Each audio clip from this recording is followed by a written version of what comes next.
into my morning coffee. She looked around, smiled, and stirred it in. She and my son were convinced I was losing my mind. They had no idea I was just starting to see clearly for the first time in months. Before I tell you how I exposed their entire sickening plan, let me know where you are watching from in the comments below. Hit that like button and subscribe if you believe that underestimating the old man is always a mistake. My name is Benjamin Carter. I am 70 years old, and I am staring at a document that could make or break my company, a $50 million development contract, and I cannot read it. The numbers blur, swimming like black insects on the white page. My office here in my home on the Upper East Side is quiet. The antique grandfather clock my late wife Sarah loved ticks loudly in the silence. It is the only sound I can focus on. I try to pick up my pen, a heavy gold Mont Blanc. My hand shakes. Not a tremor, a violent, uncontrollable shake that rattles the pen against the solid mahogany desk. I grip my right wrist with my left hand, trying to force it still. It's useless. This is not me. This is not Ben Carter. The man who built Carter Holdings from nothing, from a single rented pickup truck and a tool belt 40 years ago, is not this trembling old man. The man who stared down union bosses and crooked city inspectors in the 80s does not get defeated by a piece of paper. But for the last 6 months, for the 6 agonizing months since my son Matthew and his wife Evelyn moved in to help me, I have been fading. The dizziness started first, then the shaking, and now this fog, this damned brain fog that makes the world feel like it's wrapped in cotton. The door to my study clicks open. I don't need to look up to know who it is. Dr. Evelyn Hayes, my daughter-in-law, my 44-year-old highly respected geriatrician, my caregiver. She glides in silent on the plush carpet. She carries a small silver tray. On it sits my morning coffee and a small porcelain cup holding my daily pills. "Dad, are you trying to work again?" Her voice is smooth like honey poured over glass. It's the voice she uses when she talks to confused patients or to small children. "What have we said about stress? It's not good for your condition." I gesture vaguely at the contract. My hand flops weakly. "It's the Hudson proposal, Evelyn. It's important. 50 million. She places the tray down deliberately, moving the contract aside. Her perfume, something expensive and heavy, fills the air. "Nothing is more important than your health. You need to rest. You've earned it." She smiles, but her eyes are cold. They are always cold. "Now let's get your medicine in you." I look at the little pile of pills. The orange one for my blood pressure, the white one for cholesterol, and the big one, a dull, chalky gray capsule, unlabeled. It has no markings. "Evelyn," I say, and my voice sounds weak even to my own ears. "This shaking, it's getting worse, and this fog. I cannot think clearly. Are you sure these medications are right?" She sighs. It is a patient-practiced, tired sound. "Ben, we've been over this. You are 70 years old. You suffered a terrible loss. These are the natural progressive signs of aging. The fog is just, well, it's cognitive decline. It happens. It is nothing to be ashamed of." She pushes the small cup toward me. Her fingernails are perfectly manicured. "This one," she says, tapping the large gray pill, "is that special herbal vitamin I ordered for you from that clinic in Switzerland. I told you about it. It will help with the fog. It just needs time to build up in your system." I stare at it. It looks like compressed dust. But what do I know? I build buildings. She's the doctor. Matthew, my own son, the chief financial officer of my company, he trusts her completely. He is the one who insisted she take over my care. "Dad, she's the best," he said. "She will protect you." I feel helpless, useless, a prisoner in my own home, in my own body. I tip the pills into my palm. My hand is shaking so badly I almost drop them. I have to steady it with my other hand just to get them to my mouth. I swallow them down with the lukewarm coffee she prepared. "There we go," she coos, taking the empty cup. "That's a good man.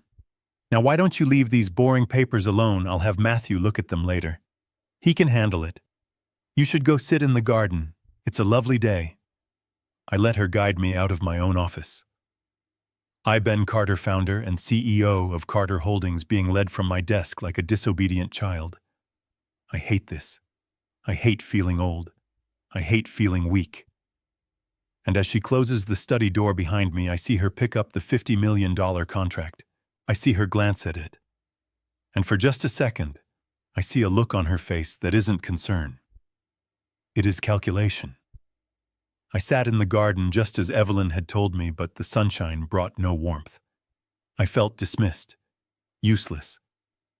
I was staring at a rosebush Sarah had planted, trying to remember what it felt like to have a clear thought when my pocket buzzed.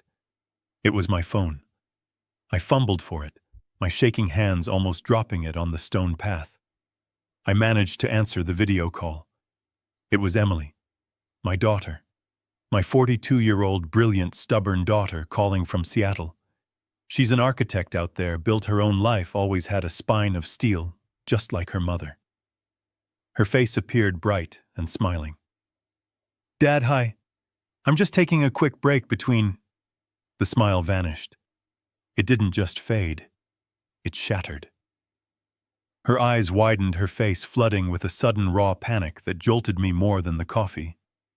"Dad," she said, her voice sharp, different. "What's wrong?" "You look awful. You look terrible." I tried to smile. "Emily, honey, don't be dramatic. Your old man is just tired." "Tired," she shot back, leaning into her camera. "You look confused. Your eyes are glassy, and you're shaking. Why are you shaking so much?" I tried to hide my hand. "It's nothing. Just the, age." "No," she said loud enough to make me flinch. "That's not age. I just talked to you 2 weeks ago. Dad, you promised. You promised you were flying out to visit Leo last week, for his birthday. You promised you'd be here. We waited. I called and Evelyn said you weren't feeling up to travel. What happened? Did you forget?" I stared at her, blankly. "Leo, my grandson. His birthday. I had no memory of the promise. None. It was a complete black hole. I would never ever forget my grandson's birthday. But I had. The terror that gripped me then was cold, absolute. Evelyn had said this was just mild cognitive decline, a normal part of grieving and aging. But forgetting my own grandson. Forgetting a trip I apparently promised to take. This wasn't mild. This was an erasure. Emily was crying now, angry tears. "She's doing this," she whispered, her voice trembling with fury. "What are you talking about, honey?" "Evelyn." "Dad, I don't trust her. She controls everything you do. She answers your calls. She manages your schedule. She manages your medication. The last time I visited 6 months ago, you were fine. You were sharp. You were still you. Now you look like a ghost. Evelyn is a doctor, Emily. She's just helping. Helping." Emily's laugh was bitter. "Dad, she's isolating you. Are you on any new medication?" "Something you weren't on before. I thought of the gray, chalky pill, the herbal vitamin." I don't know. Just some vitamins she ordered. From Switzerland." "Vitamins from Switzerland," Emily repeated, her voice dripping with sarcasm. "Dad, listen to me. Listen to my voice. I want you to go to another doctor, a real doctor, someone who isn't her, someone who isn't family. Get a full blood panel, a full workup. Please, Dad, do it for me. Do it for Leo. Do it because the man I'm looking at right now is not my father." The call ended. I sat there in the garden, the phone heavy in my shaking hand. The sun was still shining. The roses were still beautiful. But everything had changed. Emily's panic, her certainty, it had pierced through the fog. She was right. I was being isolated. I was being managed. And that look I saw in Evelyn's eyes, it wasn't calculation. It was control. The fear was still there, but now it had a new companion, anger. Cold, sharp, and clear. Maybe this wasn't age. Maybe this wasn't decline. Maybe this was a setup. I had a plan. For the first time in 6 months, I had a single clear, independent thought. Emily was right. I had to see another doctor. And I had to do it without them knowing. The next morning I came downstairs dressed in a blazer and tie, not my usual loungewear. Evelyn was in the kitchen organizing my pill tray for the week. She looked up, surprised. "Dad? You're dressed. Are you going somewhere?" I had rehearsed the lie. It tasted like ash in my mouth, lying to my own family. But Emily's panicked face was seared into my mind. "Yes, I have lunch. An old friend from the Yale Club. Philip Hayes. You don't know him." I was a terrible liar. My hands were shaking, but this time it worked in my favor. It just made me look frail. Evelyn's smile was indulgent, the kind you give a child who thinks he has a secret. "The Yale Club, Dad, that's wonderful. A little social time will do you good. But are you sure you're up to the drive? Matthew could have his driver take you." "No." My voice was too sharp. I softened it. "No, I want to do it myself. I need to feel normal, Evelyn. Just for an afternoon. I'll be fine. Philip is expecting me at noon." She nodded, but her eyes were calculating. "All right. But you take your midday pills with you. And call me if you feel dizzy. Don't be a hero, Ben." She handed me the small pill bottle. I pocketed it, feeling like a spy in my own home. Getting to the garage was the first hurdle. My legs felt heavy. But the moment I was in my Mercedes, my S-Class, the one thing that still felt like mine, a surge of adrenaline cut through the fog. I started the engine. The drive to Dr. Kenji Tanaka's office in Midtown Manhattan should have taken 20 minutes. It took nearly an hour. The car, which I used to command with precision, now felt like a runaway beast. My hands were shaking so badly on the steering wheel that I gripped it until my knuckles were white. I nearly clipped a taxi when I was slow to react at a light. The driver honked, yelling something I couldn't hear. I was trembling. This wasn't just old age. This was impairment. Evelyn's words echoed in my head, "Progression of your condition, Dad." And for a moment, I almost turned back. Maybe they were right. Maybe I was incompetent, a danger to myself and others. But then I remembered Emily's voice. I don't trust her. I found the building and fumbled the parking garage ticket, my shaking hand unable to feed it into the machine. A line of cars honked behind me. Humiliation burned my neck. Finally, the attendant had to get out of his booth and do it for me, shooting me a look of pity and annoyance. I walked into the lobby of the medical building.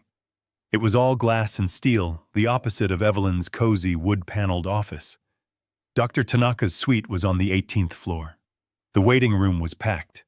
Young professionals on their phones, mothers with children, people who looked busy and, most importantly, healthy. And then there was me, the 70-year-old man in an expensive suit that now hung on his frail frame, clutching a briefcase as if it were a life raft. I sat in the corner feeling like a complete imposter, a traitor. I was here behind my family's back, betraying the trust of my son and the woman who was, by all accounts, dedicating her life to caring for me. What if Evelyn was right? What if this Dr. Tanaka was a quack, as she would undoubtedly claim? What if he took one look at me and confirmed everything she'd said, that I was just a confused old man, ungrateful and paranoid, wasting everyone's time? But underneath the guilt, there was another feeling, a desperate, clawing hope, the hope that I was not crazy, the hope that this fog, this shaking, this prison of my own body was not a life sentence. The hope that Dr. Tanaka could look at me and find a reason, a fixable reason for all of it. "Mr. Carter," a nurse called. I stood up, my legs feeling weak.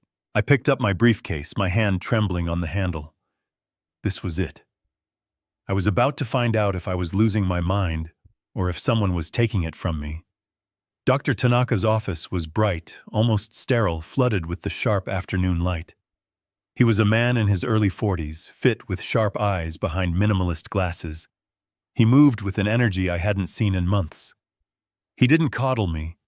He didn't speak to me in that soft, placating tone Evelyn used. He spoke to me like an equal. "Benjamin Carter," he said, shaking my hand. His grip was firm. "My chart says 70, but your file from your last physical 2 years ago looks like a man of 55. Let's talk about what's changed." I sat down and the words just tumbled out. The shaking, the fog in my head that made thinking feel like wading through wet cement, the dizziness, the sudden terrifying memory lapses like forgetting my own grandson's birthday. I told him I felt like I was disappearing, like my own mind was betraying me. He listened. He didn't interrupt. He just typed, his fingers flying across his keyboard, his eyes fixed on me. "And your medications?" I handed him the list Evelyn had neatly printed out for me. "My daughter-in-law manages my care. She's a geriatrician." He took the list and his eyes scanned it. I watched his face fill. For a moment it was neutral. Then he stopped. He scrolled back up. He frowned. It wasn't a small frown. His entire brow furrowed. He looked from the screen to me and back to the screen. "Mr. Carter," he said, and his voice was suddenly very quiet, very precise. "Who has been treating you previously?" I felt a small prickle of defensiveness. "I just told you. My daughter-in-law, Dr. Evelyn Hayes. She's one of the top geriatric specialists at Mount Sinai." Dr. Tanaka swiveled in his chair to face me fully.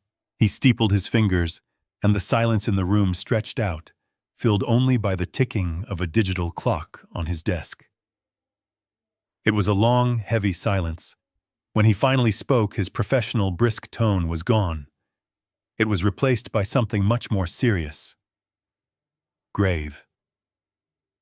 "Mr. Carter," he said, "I don't want to alarm you, but I am looking at your file, your EKG from 2 years ago, your blood pressure logs.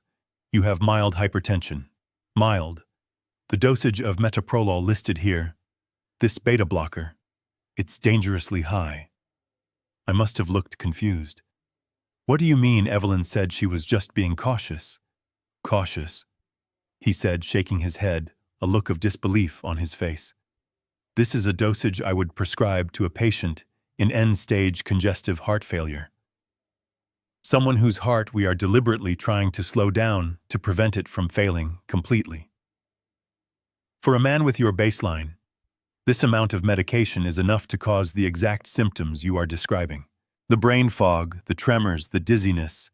It's textbook systemic overdrive." My heart hammered against my ribs. Are you saying she's wrong?" "I'm saying this dosage is highly, highly irregular," he said carefully. Then his eyes landed on the small, unlabeled vial I had placed on his desk. The gray vitamins. He picked it up, rolling one of the chalky capsules between his thumb and forefinger. "And what is this? You said she called it a vitamin?" "Yes, an herbal formula from Switzerland. She said it was to help with the fog." "It's not in your official chart," he said. He opened the vial and sniffed it. He looked at it under his desk lamp. "Mr. Carter, there is no such thing as a standard herbal vitamin from Switzerland that looks like this and isn't on a chart." He stood up abruptly. He looked at me and his eyes were now sharp-focused, like a detective who just found the crucial clue. "We're done talking," he said. "We need to act. I need blood, right now. A comprehensive panel. Liver function, kidney function, thyroid, and a full heavy metals panel." "Heavy metals?" I repeated the words, sounding foreign. "Like mercury, lead. Like lead, mercury, arsenic, and thallium," he said, his voice grim. "I want you to stop taking this." He held up the gray pill immediately. As in, do not take another one. We are going to find out exactly what's in your system. What I'm seeing here, the combination of this extreme beta blocker dosage and a mysterious unlabeled compound. He paused, looking at me with a profound, sudden pity that terrified me more than anything. It doesn't just suggest a mistake, Mr. Carter. I suspect a severe toxic drug interaction. Or something else entirely. I left Dr. Tanaka's office in a state of shock. He had taken 6 vials of blood, a urine sample, and even a clipping of my hair, which he sealed in a small biohazard bag. Hair holds a record, Ben, he had said, his face grim. It tells us what you've been exposed to over months. I drove, but I don't remember the trip. I didn't go back to the Yale Club. I couldn't. I ended up parking on a quiet street overlooking the East River, the city lights just beginning to glitter as the sun went down. I couldn't go home. Not yet. I just sat there for hours, the car engine silent, the world moving around me while I was frozen in a cold, terrifying stillness. My phone buzzed on the passenger seat. It was an unknown number. My hand, still plagued by that damned tremor, fumbled to answer it. This is Ben Carter. Ben, it's Dr. Tanaka. His voice was clipped professional. It was already 7 p.m. He was calling me after hours. That wasn't a good sign. Doctor, did you find something already? I did, he said. I rushed the preliminary panel. The full toxicology and the metals will take several days, but the initial blood work is back. And Ben, your liver enzymes are frankly astronomical. They are so high, I'm surprised you're not jaundiced. This isn't just a statin reaction. This is a sign of active, significant liver distress. Your body is fighting something toxic. I gripped the phone, my knuckles white. What does it mean? It means we need to act fast. We also found traces of a strange compound, an alkaloid signature I can't immediately identify without the full analysis, but it absolutely should not be in your bloodstream. I thought of the gray, chalky pill, the vitamin. Ben, I'm calling you with instructions, not suggestions, he said, his voice hardening with urgency. I want you to stop taking that vitamin immediately. Do not take another dose. And the beta blocker, the metoprolol. I want you to cut that dose in half starting tonight. Do not stop it cold. Your heart can't take that shock. But we must wean you off this dangerously high level. I'll call in a prescription for the correct lower dosage to your nearest pharmacy. Go pick it up tonight. I hung up the phone. I didn't feel fear. I felt air. I could breathe. The first feeling that washed over me was a profound, earth-shattering wave of relief. It was so intense I started to laugh, a dry, choked sound in the empty car. I wasn't crazy. I wasn't senile. I wasn't a confused old man. My mind wasn't failing me. My body wasn't betraying me. They were. The relief lasted for exactly 10 seconds, and then the horror set in, cold and absolute. Evelyn, Dr. Evelyn Hayes, my daughter-in-law, the woman I trusted with my life, the woman I welcomed into my home, the woman sleeping under my roof. What is she doing to me? This wasn't an accident. This wasn't malpractice. This was deliberate. The high-dose beta blocker to make me foggy and weak, to create the very symptoms of cognitive decline she claimed to be treating. And the strange compound, the vitamin, was that accelerating it? Was it the poison itself? My blood ran cold. I started the car. I wasn't going to a pharmacy. I was driving home. I was driving into the lion's den. I walked into my home. The smell of roasted chicken and garlic filled the air. Laughter. I heard laughter coming from the formal dining room. I walked to the doorway. The scene in front of me was so normal, so domestic, it was grotesque. Matthew and Evelyn were sitting at the head of the long mahogany table, my wife Sarah's table. They were sharing a bottle of expensive red wine. They were laughing about something Matthew had said on his phone. They didn't hear me approach. They looked happy, relaxed, like a couple enjoying a quiet evening now that the problem me was supposedly out of the house. Enjoying yourselves? My voice cut through the room like a razor. They both jumped. Evelyn's hand flew to her chest, her smile frozen in place. Matthew spilled some wine on the tablecloth. "Dad," Matthew exclaimed, standing up too quickly. You're home. I thought you were at the club. We didn't expect you for dinner." "Clearly," I said. I walked steadily toward the table.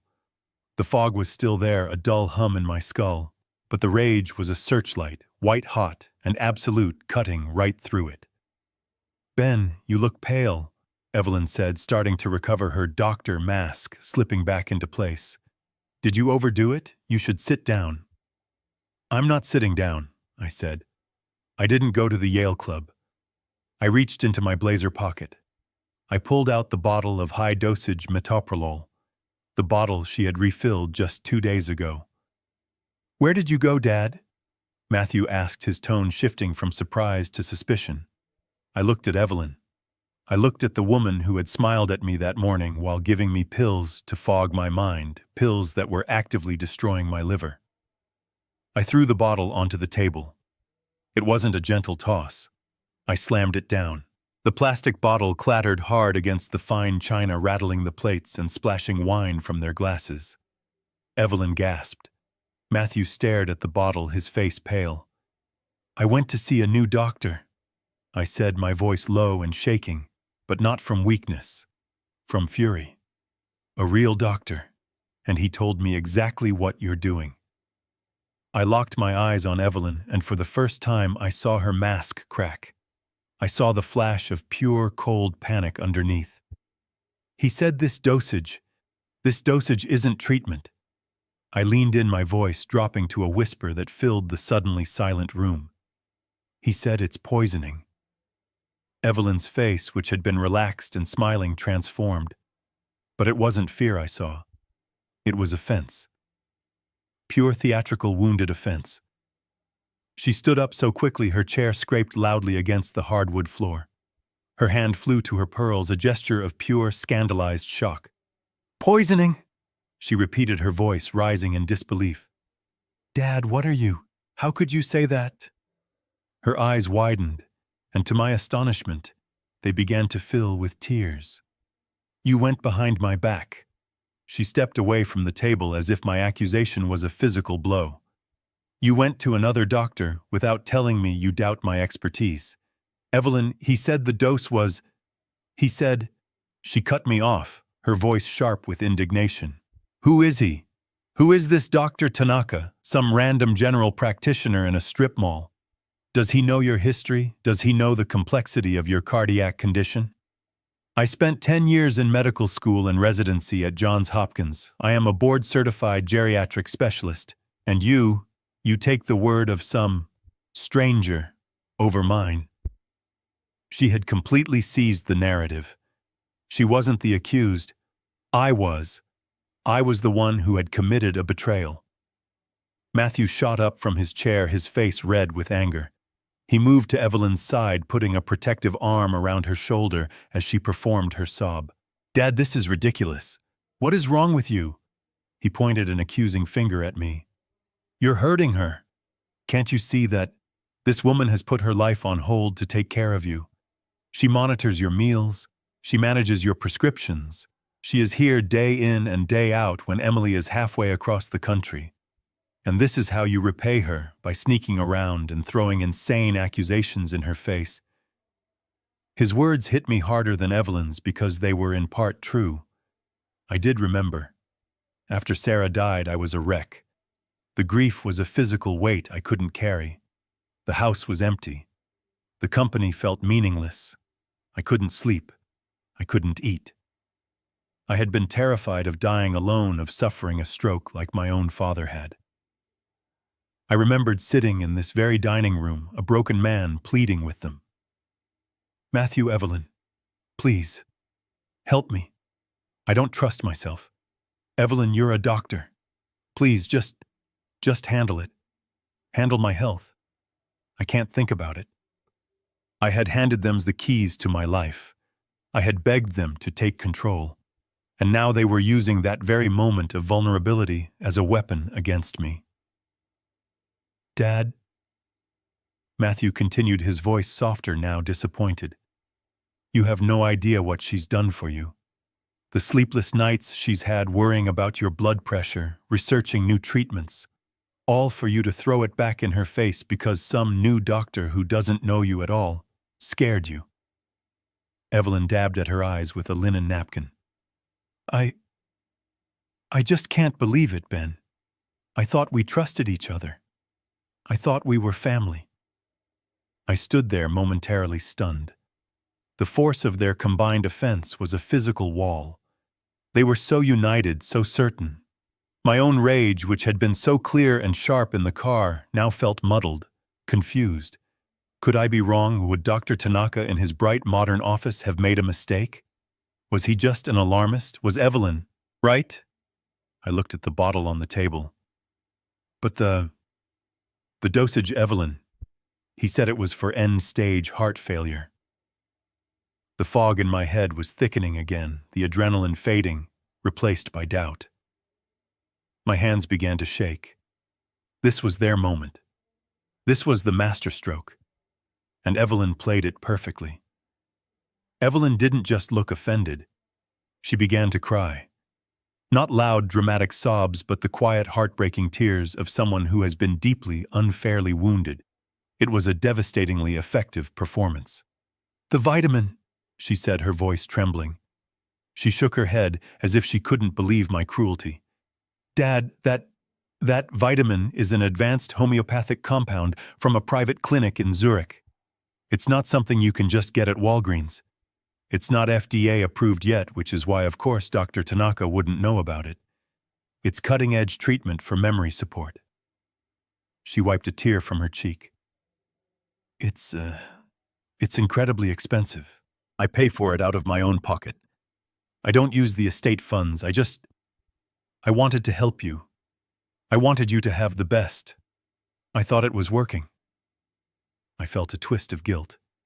She was paying for it herself. I had just thrown her generosity back in her face. And the metoprolol, I stammered, feeling my certainty crumble. He said the dose. He said...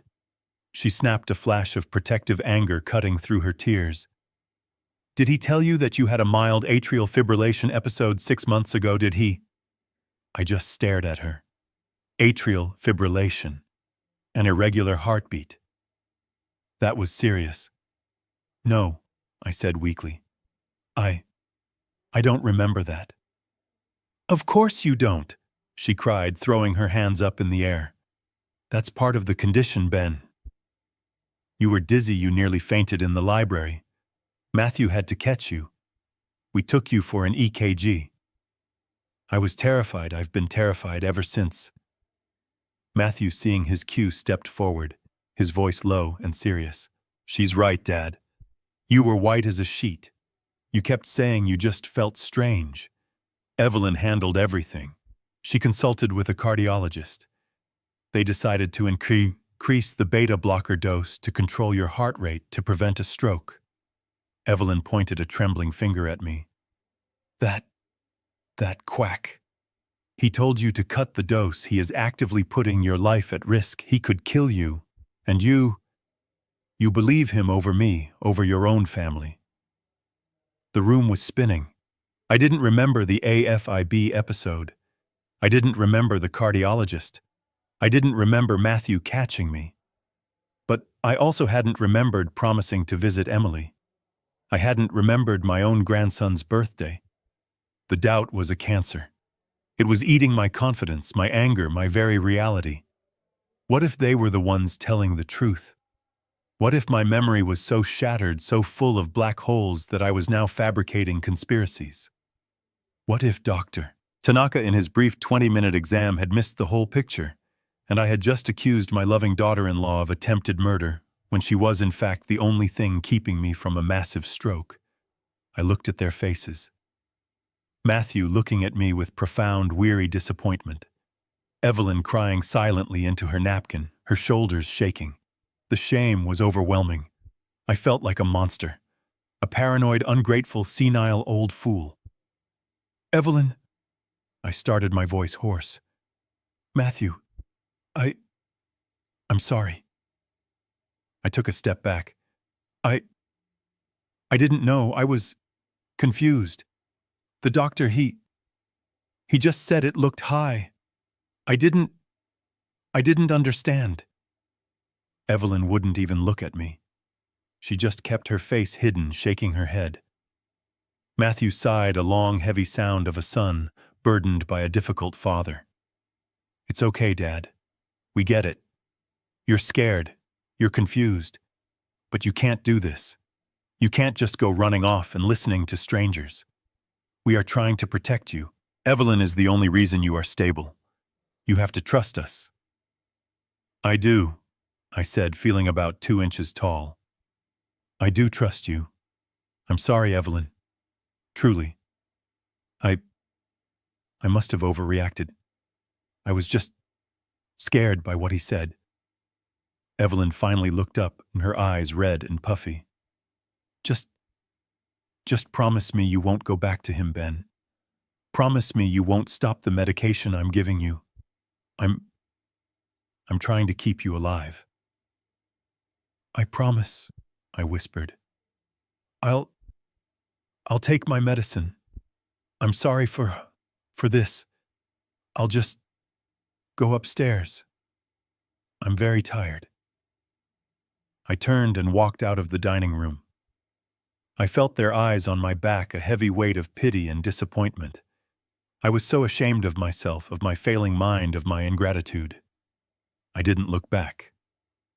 If I had, I would have seen Matthew put his arm around Evelyn's waist, pulling her close. I would have seen her tears stop instantly, as if a faucet had been turned off. I would have seen the cold, triumphant smile they exchanged as they heard my footsteps retreating, defeated, up the stairs. I went upstairs to my bedroom, but I did not get in bed.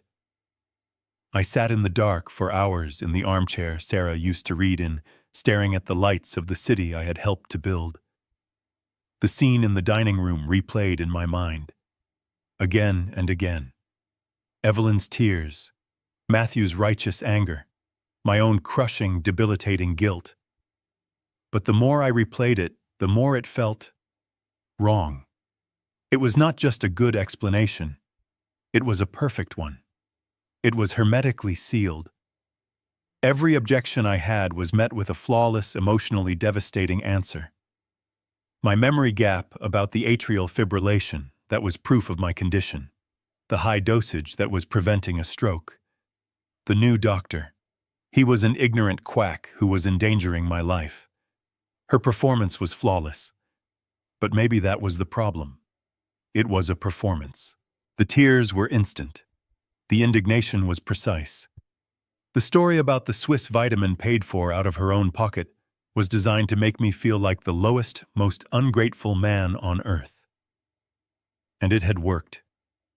But now in the silence, the cold logic that had built Carter Holdings began to surface, pushing through the fog. A new thought emerged, sharp and clear. If I am so cognitively impaired, so confused and paranoid, how did I have the clarity to seek a second opinion in the first place? The two ideas canceled each other out. Evelyn was telling me I was too sick to trust my own mind, but my mind had just done something perfectly rational. I had to know. I decided to do what any man who has built an empire does. I would run an analysis. I would isolate the variables. Dr. Tanaka had identified two primary issues: the dangerously high beta blocker dosage and the mysterious unlabeled vitamin. Evelyn's terrifying story about the stroke had cornered me. If I stopped the metoprolol and she was telling the truth, I could die. That was a risk I wasn't willing to take. Not yet. But the gray pill, the vitamin, that was the variable. She claimed it was helping the fog. Dr. Tanaka suspected it was causing the toxicity. One of them was lying, and I was going to find out which one. I promised her I would take my medicine. I would not keep that promise. The next morning, Evelyn entered my room with the silver tray. Her smile was back, but now it looked different to me. It looked brittle. "Good morning, Dad. I'm so glad you're feeling more like yourself. I brought your coffee and your pills." I sat up in bed, performing my role as the frail, apologetic old man. "Thank you, Evelyn. I am so sorry about last night." "Shh, it's forgotten," she cooed. "Just rest." She watched me. I knew she would be watching. She needed to ensure her patient was compliant. I picked up the handful of pills. My hand was shaking terribly, the tremor amplified by my nerves and the high dosage of the beta blocker. But for the first time, I used the tremor to my advantage. As my shaking hand came to my mouth, I let the pills rattle against my teeth. In that split second of spastic movement, I used my tongue to push the large gray capsule into my cheek, swallowing the others with the coffee. It was a trick my father taught me when I was a boy, trying to avoid bitter aspirin. I smiled weakly at her. "See, all gone." She smiled back, satisfied. "Good. Now I have rounds at the hospital. Matthew is working from home today. Just call if you need anything." The moment her car pulled out of the driveway, I ran to the bathroom. I spat the gray, partially dissolved pill into the toilet. I flushed it. It felt like a gunshot in the silent house. A small, terrifying act of rebellion. That was day 1. I was still taking the high-dose beta blocker, so the tremors and dizziness remained. The fog was just as thick. A gnawing kernel of doubt began to eat at me. What if I was wrong? What if that gray pill really was the only thing holding my mind together? What if I was flushing my last chance at clarity down the drain? Day 2. I repeated the charade. Evelyn brought the tray. I palmed the pill. I flushed it. I spent the day feeling shaky, disoriented, and deeply depressed. I tried to read the newspaper, but the words still wouldn't connect. I began to despair. Maybe Evelyn was right. Maybe I was just a paranoid old man. Then came day 3. I woke up. The light in the room felt different, sharper. I sat up. The usual wave of dizziness that greeted me every morning. It was still there, but it was less. It wasn't a tidal wave. It was just a ripple. Evelyn brought the tray. I palmed the pill. I flushed it. She left for the hospital. I sat in the library, not my study, just to be in a different space. Matthew was on a conference call in his office. I was alone. My clean coffee sat on the table. I looked at the Wall Street Journal lying next to it. For months, it had been gibberish. A collection of symbols I recognized but could not string together. I picked it up. I looked at the headline. Federal Reserve signals aggressive stance on inflation. I read the first sentence. Markets reacted predictably Tuesday as the Fed chairman confirmed that quantitative tightening would accelerate through the fourth quarter.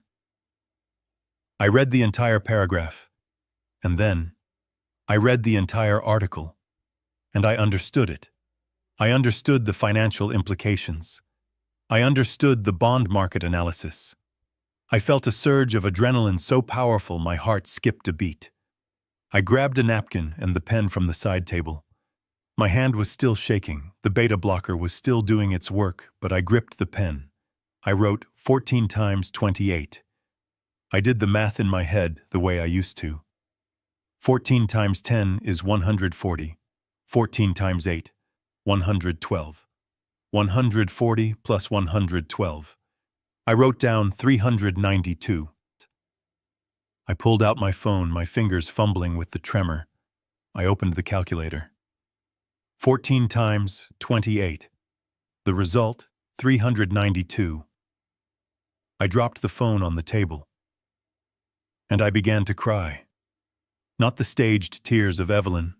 These were silent, hot tears of pure, unadulterated vindication. It had been 72 hours. 72 hours since I had taken that gray pill. The tremor was still there. Dr. Tanaka was right. The beta blocker was still poisoning my motor skills. That was a separate, very real problem. But the fog, the oppressive, identity-stealing, debilitating fog, was lifting. It wasn't age. It wasn't grief. It wasn't dementia. It was the pill. Evelyn's story about the atrial fibrillation and the Swiss vitamin was a lie.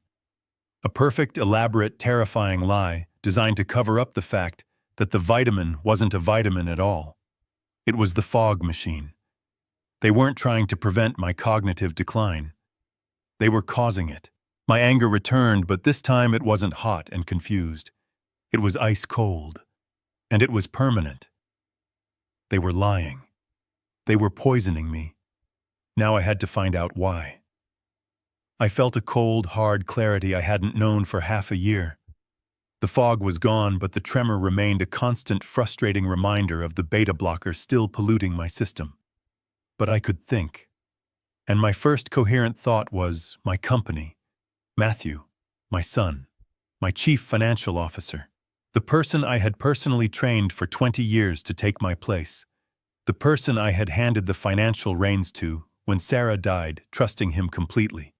If Evelyn was lying about my health, was Matthew lying about my company? I didn't call. I didn't announce my visit. I put on my best suit, the one I used to wear for board meetings, and had my driver take me to the Carter Holdings building in Midtown. The building I built. The lobby was bustling. It was 10 a.m. on a Thursday. People I'd known for decades, project managers, accountants, architects, did a double take when they saw me. Their faces showed a mixture of surprise and pity, as if they were seeing a ghost.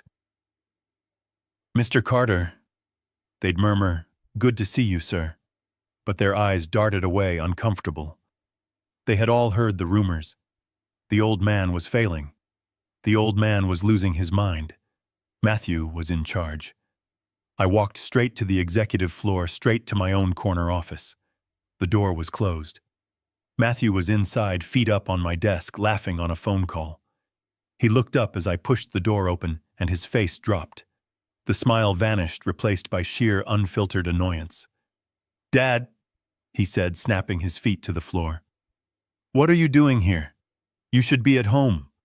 You're supposed to be resting." He was already out of his chair, moving toward me, his hands out in that gentle, placating way, as if trying to herd a confused animal back into its pen. "I'm here to work, Matthew," I said. My voice was raspy, but it was firm. "Work, Dad, no. We talked about this." He tried to put a hand on my shoulder to steer me back out the door. "You don't need to worry about this stuff anymore. I've got it all handled. Everything is fine." I pushed his hand off me. Not violently, but with a strength that surprised us both. "This is still my office, Matthew. This is still my company. Get out of my chair." He froze. He hadn't been spoken to like that in months. The son who had looked at me with pity now looked at me with a flash of cold anger. But he backed away. He knew that tone of voice. It was the tone that had built this building. "Fine," he said, smoothing his expensive tie. "Fine. But Dad, you're just going to get yourself agitated. You'll get confused. Evelyn said—" "I don't care what Evelyn said," I cut him off. "I want to see the numbers." I buzzed my assistant, Martha. She'd been with me for 35 years. She was the one person in this building who I knew without a doubt was loyal to me, not to my son. She hurried, in her face a mask of worry. "Mr. Carter, sir, it's good to see you." "It's good to be seen, Martha," I said. "Please get me the consolidated financial reports for the last quarter. Full balance sheet, profit and loss, and a list of all active loans and liens against our properties. Now." "Of course, sir," she said, glancing nervously at Matthew, who was now leaning against the wall, arms crossed, a toxic smirk on his face. "Dad, you're not going to understand those," Matthew said, his tone condescending. "It's complex. We've restructured some debt. It's all part of the new growth strategy." "Then you can sit here and explain it to your confused old father," I said, sitting down in my chair. It felt good. Martha returned in 5 minutes with a thick binder. She placed it in front of me with a small, encouraging nod. I opened it. Matthew kept talking. It's all about leveraging our assets, Dad. The market is perfect for it. We're moving into that new Hudson Yards West project I told you about. It's going to be huge. I ignored him. My eyes, now clear, scanned the pages. Assets, liabilities, cash flow. It was my native language, a language I hadn't been able to speak for 6 months. I read it all, and then I saw it. It was under the liabilities schedule, a new entry, a long-term note. I stopped. I read it again, and again. The numbers were clear. "Matthew," I said, my voice dangerously quiet. "Yeah, Dad," he said, still looking bored. "There is a $10 million loan here, dated 3 months ago." "Right," he said. "Like I said, that's the bridge loan for Hudson Yards West. We're moving fast on it." I looked up from the page, my entire body ice cold. A $10 million bridge loan, secured by this building, secured by our headquarters. It's just a formality, Dad. The bank needed prime collateral. It's smart business. I stared at him. The blood was pounding in my ears. "Smart business, Matthew. I built this company on one principle: we do not leverage our core assets. Ever. We build with our own cash. We own everything outright. You know that. And you never, ever take out a loan of that size without my express written approval." He sighed, pushing himself off the wall. "Dad, I have your approval. You signed the papers." What? You signed them, right at home in your study, about 3 months ago. You and me and Evelyn, we went over the whole thing. You were excited about it." He even laughed. You don't remember, Dad. It's okay. This is exactly what I was talking about. This is why you need to rest." I looked at him. I looked at his calm, pitying face, and I knew with the same certainty that I knew my own name that I had never seen discussed or signed any $10 million loan. I had never not in my right mind mortgaged my company's home. I was not losing my mind. I was being robbed. $10 million. I repeated, my voice low and cold. I looked up from the binder and stared at my son. "You're telling me you took out a $10 million loan against this building, and I approved it?" Matthew didn't flinch. He just sighed. It was a long, theatrical, put-upon sigh, the kind a man gives when he's dealing with an unreasonable, difficult relative. He ran a hand through his perfectly styled hair, a picture of weary patience. "Dad, we've been over this," he said, his voice dripping with that toxic pity I was beginning to recognize. "We had a whole meeting about it, right at home, in your study." "We did not," I said. "I would remember mortgaging my own headquarters, Matthew." "But you don't remember Dad," he said, stepping closer. He spoke softly, as if I were a frightened animal he was trying to calm. "That's the problem. That's what Evelyn and I have been trying to manage." He leaned against the desk, projecting an aura of complete control. "We were all there. It was about 3 months ago, a Tuesday evening. Evelyn brought you your tea, the new herbal kind she got you. We sat on the leather couches. I spread out the entire prospectus for the Hudson Yards West project. He was painting a memory for me, filling in the black holes in my mind with his own fiction. It was terrifying. We talked about it for an hour. He continued, his voice smooth and reassuring. We discussed the leveraging strategy, the interest rates. You were... Dad, you were excited. You said it was the boldest move the company had made in a decade. You said it reminded you of when you were young. You applauded. My mind raced, trying to find the memory. A Tuesday, tea, the study. I remembered nothing. Just fog. 6 months of fog. But I would remember that. Wouldn't I? I don't remember that, Matthew. I would not approve this. We have $40 million in liquid cash reserves. Why would we take on debt and risk this building when we could fund it ourselves? He shook his head, that look of profound, sorrowful disappointment on his face. It was the look that had made me feel so guilty in the dining room. See, this is what I mean. We talked about that too. I explained that we needed to keep the cash reserves free for opportunistic acquisitions. That leveraging the building at this low interest rate was a much smarter financial move. You agreed, Dad. You said I was right. I don't believe you, I whispered, but the clarity I'd felt just an hour ago was beginning to waver. That icy fear was returning. You don't have to believe me, Dad, he said, and his voice was so kind it was cruel. He turned to his large monitor, clicked his mouse a few times. Just look. You signed the loan agreement. He turned the screen toward me, and there it was. The signature page of the bank agreement. A $10 million note from Chase Manhattan, secured by the deed to the Carter Holdings building. And at the bottom on the line marked Benjamin Carter, CEO, was my signature. I stared at it. It was perfect. The familiar loop of the B, the sharp, impatient slash of the T. It was mine. It wasn't a crude forgery. It was flawless. I felt the blood drain from my face. My hand, the one that was still trembling from the beta blocker, reached out to the screen. I touched the digital image. Had I done this? Had I sat in my study wrapped in a chemical fog and signed away my company's home? Had I been excited about it? Had I applauded? You don't remember, do you? Matthew asked, his voice now a gentle, heartbreaking murmur.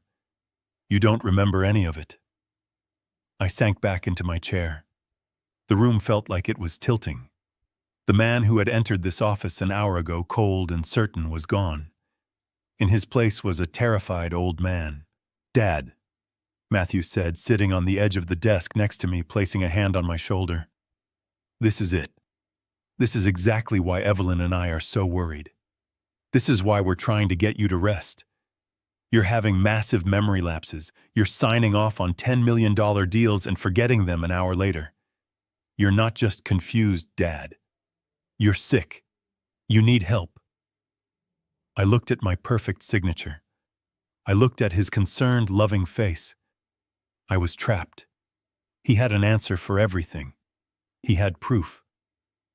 I was no longer sure what was real and what was the fog. Was I a victim, or was I just losing my mind? I stood up, shaking. I have to go. Dad, wait.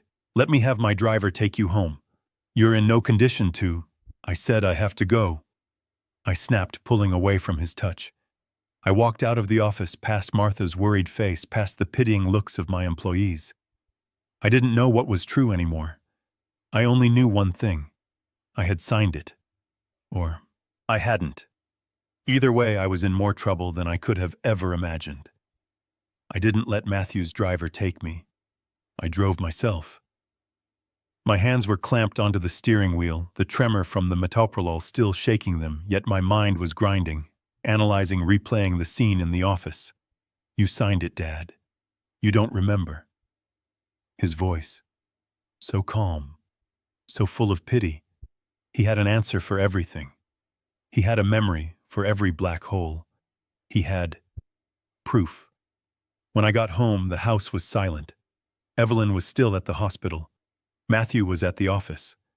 I was alone. I went straight to my study. I turned on my computer, my fingers clumsy and shaking, and accessed the company server. I pulled up the scanned loan document that Matthew had shown me. There it was. My signature. Benjamin Carter. I stared at it for 10 minutes. It was beautiful. The strong upstroke on the B, the confident flow of the Carter. It was the signature of a man in his prime, a man in complete control. I pulled open the top desk drawer. I took out my checkbook. I took out a pen. I tried to sign my name on a blank piece of paper. My hand shook. The pen dragged across the paper. The B was jagged. The C was wobbly. The tremor, the one Evelyn said was just age, and Matthew ignored, made my signature look like a seismograph reading. It was the signature of a sick man. It was my signature as it had been for the last 6 months. I held the shaky, pathetic signature I had just written next to the flawless, powerful signature on the computer screen. They were not the same. The one on the screen, it wasn't just perfect. It was too perfect. It was the signature I used to have 5 years ago. Before Sarah died. Before the fog. Before the shaking. It wasn't a signature. It was a file copy. It was a digital stamp. You don't remember, Dad. My blood ran cold. He was right. I didn't remember signing it. I didn't remember signing it because I had not signed it. Matthew had lied. He hadn't just allowed me to sign something in a confused state. He had bypassed me entirely. He had forged it. He had taken my authority, my name, and used it to mortgage the company I built. The $10 million question was, why? Why not just ask me why the elaborate deception smart business, he'd called it, keeping cash reserves free? It sounded plausible, but it wasn't my way of doing business. I built my empire on avoiding debt, on owning our assets outright. This wasn't a new strategy. This was a betrayal of my core philosophy. I was pacing the length of my study, my mind racing, truly racing, connecting dots for the first time. The fog was gone, replaced by a terrible burning clarity. The shaking in my hands was just a distraction. The real poison was the one that had clouded my mind, the one I had flushed down the toilet 3 days ago. They were causing the symptoms to cover the crime. The front door opened. I heard Evelyn's voice in the foyer calling out for Matthew. I quickly shut down the computer screen. I sat in my chair, trying to look as I had, before confused, tired. She didn't come to the study. I heard her footsteps on the hardwood floor, moving to her own office down the hall. I crept out of my study. Her door was slightly ajar. I stood in the shadows of the hallway, listening. She wasn't talking to a colleague. Her voice was low, tense, and angry. "I don't care what the timeline is, you need to move it faster," she whispered into her phone. A pause. "No, he's not a problem. He's exactly where we need him to be. He's completely confused." My fists clenched. She was talking about me. "He actually went to the office today," she said with a dry, humorless laugh. "Matthew handled it. He showed him the loan papers. Ben didn't remember a thing. He's putting in our hands." Another pause. Her voice dropped even lower, becoming sharp, urgent. "Listen to me. The money has to be moved by the 30th. All of it. The buyers are lined up. Once he's declared incompetent, we have a very small window to liquidate before the audits. I don't care about your excuses. Just get it done." I must have made a sound, a sharp intake of breath, a shuffle of my feet. Her voice stopped. The silence was absolute. Slowly, I saw her shadow move. She appeared at the doorway, her cell phone clutched in her hand. Her eyes widened when she saw me standing there in the dim hallway. She was cornered. For a split second, I saw pure, cold panic in her face. Then the mask slammed back into place. The panic vanished, replaced by a bright, strained smile. "Dad, you startled me," she said, her voice a little too high, a little too fast. "I was just on the phone with the hospital. A scheduling nightmare. You know how the administrators are. Just hospital business." She brushed past me, walking toward the kitchen. "You must be hungry. Let me fix you some tea. You look pale." I watched her walk away. I watched this woman who was actively, systematically poisoning me, who was plotting to have me declared incompetent, who was liquidating my life's work, walk away to make me a cup of tea. I didn't follow her. I went back to my study and locked the door.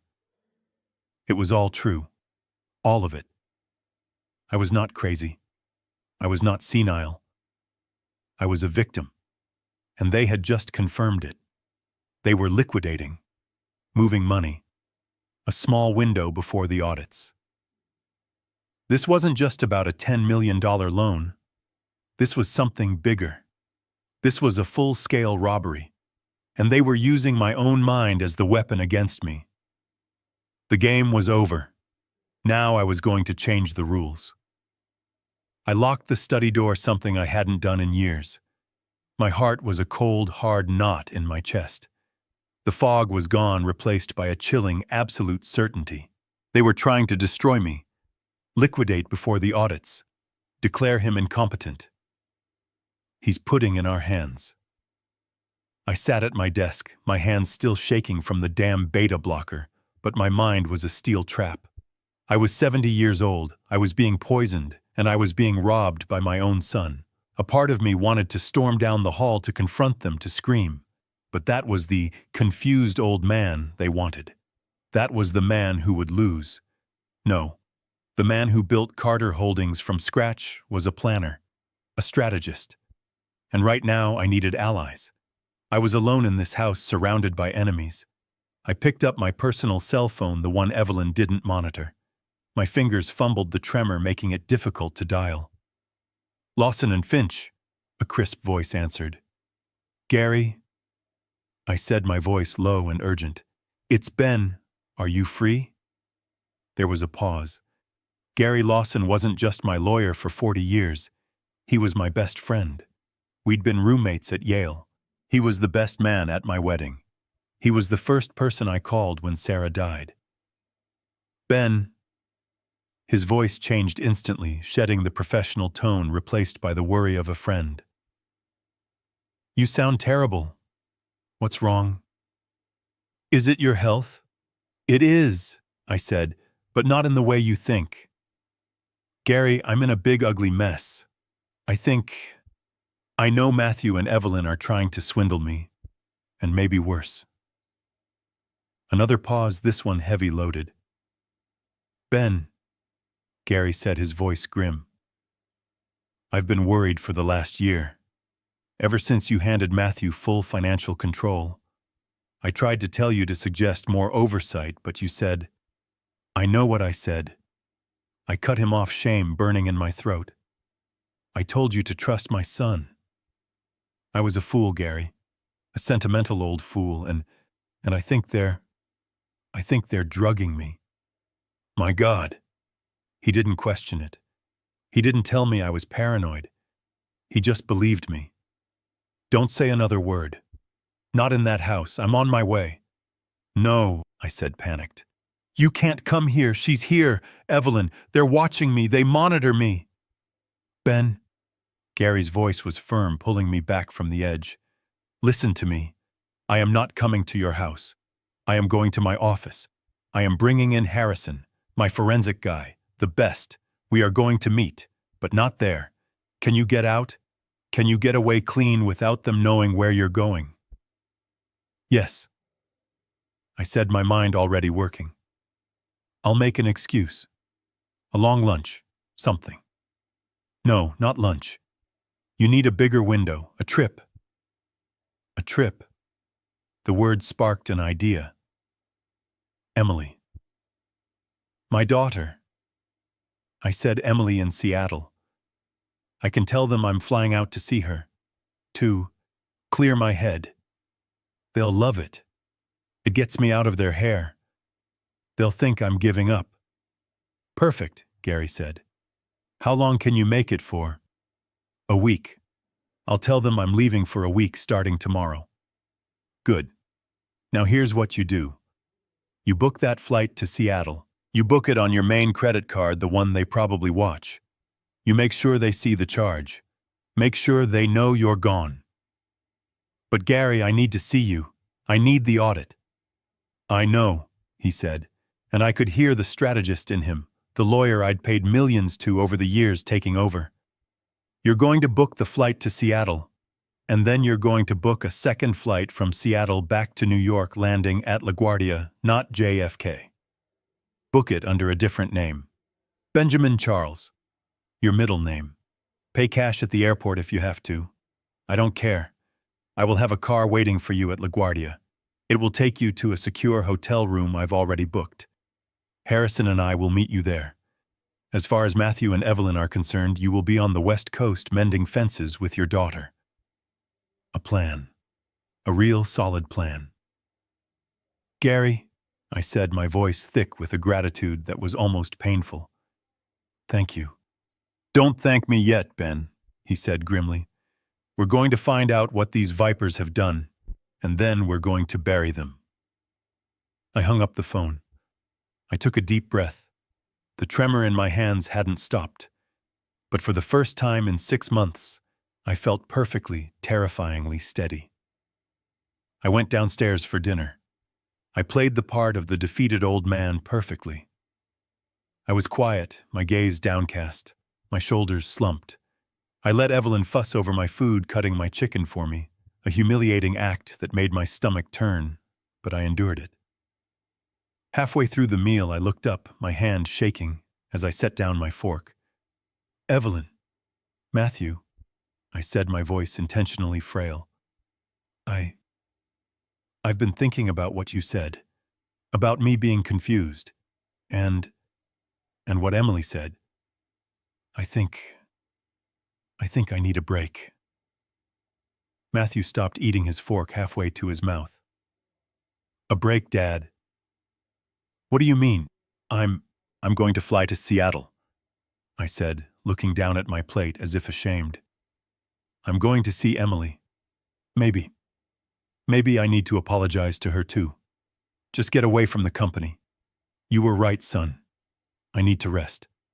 I'll be gone for a week. I watched them. I watched them closely over the rim of my water glass. I saw the flash of pure, unfiltered relief pass between them. It was faster than a heartbeat, but it was there. Evelyn's shoulders, which were always tense around me, visibly relaxed. Matthew's face broke into a broad, concerned smile that didn't reach his cold eyes. Dad, that's a wonderful idea, Matthew said, his voice oozing sincerity. Isn't it, honey? Oh, Ben, yes. Evelyn chimed in, reaching across the table to pat my shaking hand. Her touch felt like ice. What a fantastic decision. A change of scenery will do you a world of good. Get away from all this stress. Just relax. The next morning, they were almost giddy helping me pack. Evelyn laid out my clothes, hovering. Matthew booked the flight on my main credit card just as Gary had predicted. First class, Dad. You deserve the comfort. I'll have the car take you to JFK. They didn't just want me gone. They wanted me gone happily. They walked me to the security gate. Evelyn gave me a hug, her cheek cold against mine. Now you just focus on relaxing, she whispered. Don't worry about a single thing back here. Matthew and I have everything under control.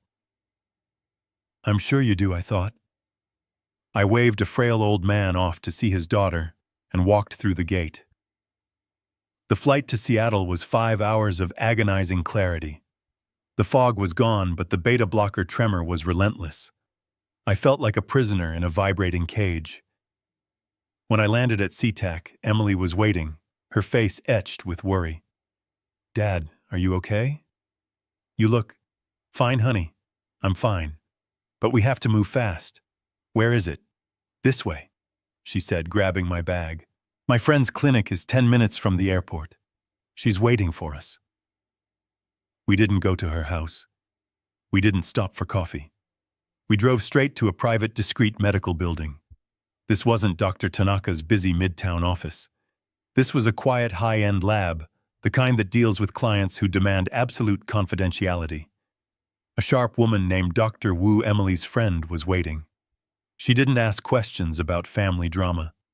She just looked at the preliminary report I'd had Dr. Tanaka's office securely fax over. He suspects thallium, she asked, her voice low. He suspects something toxic, I said. He told me to get a full heavy metals panel, hair, everything, while I was away from my home. Smart man, she said. Let's get to work. For the next hour, they worked with terrifying efficiency. They took more blood, 6 vials this time. They took urine, and then came the hardest part. Dr. Wu took a pair of scissors and cut a thick lock of my gray hair from the nape of my neck close to the scalp. Hair is a timeline, Mr. Carter. If something's been in your system for months, it's in here. It tells a story. I reached into the inner pocket of my blazer. I pulled out a small, clear plastic baggie. Inside were 3 of the dull gray pills I had managed to palm and save over the last few days. And this, I said, my voice shaking. This is the vitamin she gives me every single morning. Dr. Wu took the bag, carefully holding it up to the light. We'll run a full-gas chromatography mass spectrometry on this. We'll know exactly what's in it by morning. It was done. It was 6 p.m. Seattle time. My flight back to New York, the one booked under Benjamin Charles, was at 10 p.m. We drove back to the airport. Emily was silent, her hands gripping the steering wheel so tightly her knuckles were white. "Dad," she finally said, her voice thick. "Poison. You think they're poisoning you?" "I don't think Emily," I said. "I know. I've been off that gray pill for 3 days and I can think again. I just need the proof." We parked at the departures curb. I grabbed my carry-on. "Dad, this is insane," she pleaded, grabbing my arm. "You shouldn't go back there. Stay here. Stay with me. We'll call the police." "No," I said, my voice hard. "Not yet. This isn't just about my health. I found something at the office. Something big. A $10 million forged signature. They're robbing me blind too. They're not just trying to make me sick, they're trying to erase me. I need to go back. I need to get the rest of the proof." I hugged her. It was a tight, desperate hug. "This is the hardest part, honey.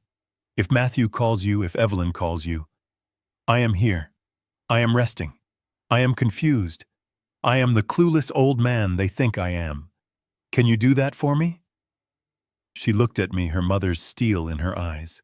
She nodded, tears streaming down her face. "Be careful, Dad." "They're the ones who need to be careful," I said. I walked into the terminal, just another passenger on a red-eye flight. By the time Matthew and Evelyn woke up in New York, I would already be back, checked into the St. Regis under a fake name, ready for war. They thought I was 3,000 miles away. I was right on their doorstep. I landed at LaGuardia at 5:30 in the morning, a ghost returning to his own city. I was Benjamin Charles, wearing a baseball cap pulled low, and I had paid cash for the ticket in Seattle. Just as Gary had promised, a dark sedan was waiting at the curb. The driver didn't say my name. He just held a small, discreet sign with the word Yale written on it. He drove me through the gray, pre-dawn streets of Manhattan. It felt like a betrayal to be here, to be a fugitive in my own life. We didn't go to my home. We went to the St. Regis. Gary had booked a suite under the law firm's name. It was a secure, anonymous, and ridiculously expensive safe house. The irony was bitter. I was hiding in a $5,000 a night suite, while my son and his wife were poisoning me in my own mansion. I spent the next 6 hours alone, pacing the thick carpet, my tremor a constant, humiliating reminder of the chemicals they were pumping into me. But my mind was sharp. The fog was gone, replaced by a cold, glittering rage. At exactly noon, there was a sharp, precise knock. Gary Lawson entered. He wasn't alone. Behind him were 3 people I didn't know, 2 men and a woman, all in dark, severe suits, all carrying heavy laptop bags. They looked less like accountants and more like a tactical team. "Ben," Gary said, his voice grim. He skipped the pleasantries. "This is Robert Harrison. He's the best forensic accountant in the country. This is his team. They understand the urgency and the need for absolute discretion." Harrison, a man about 50 with piercing blue eyes, shook my hand. His grip was like a vice. "Mr. Carter, we're ready to begin." They didn't waste time. They didn't sit. They swept the room for listening devices. Satisfied it was clean, they set up on the large mahogany dining table, turning the luxury suite into a digital war room. Laptops clicked open, portable hard drives whirred to life. "Okay, here's the situation," Gary said, plugging in his own laptop. While Matthew is enjoying his workday thinking you're hiking near Mount Rainier with Emily, I have just exercised your absolute authority as chairman of the board. I've initiated an emergency high-level audit citing potential external irregularities. The IT department was legally compelled to grant us full remote access to the Carter Holdings servers.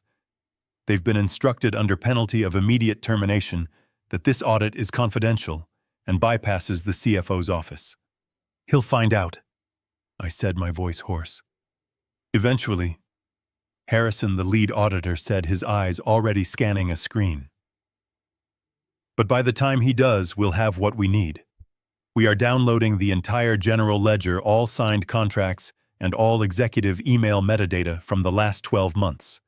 We're prioritizing the Hudson Yards West project. Those hours were the longest of my life.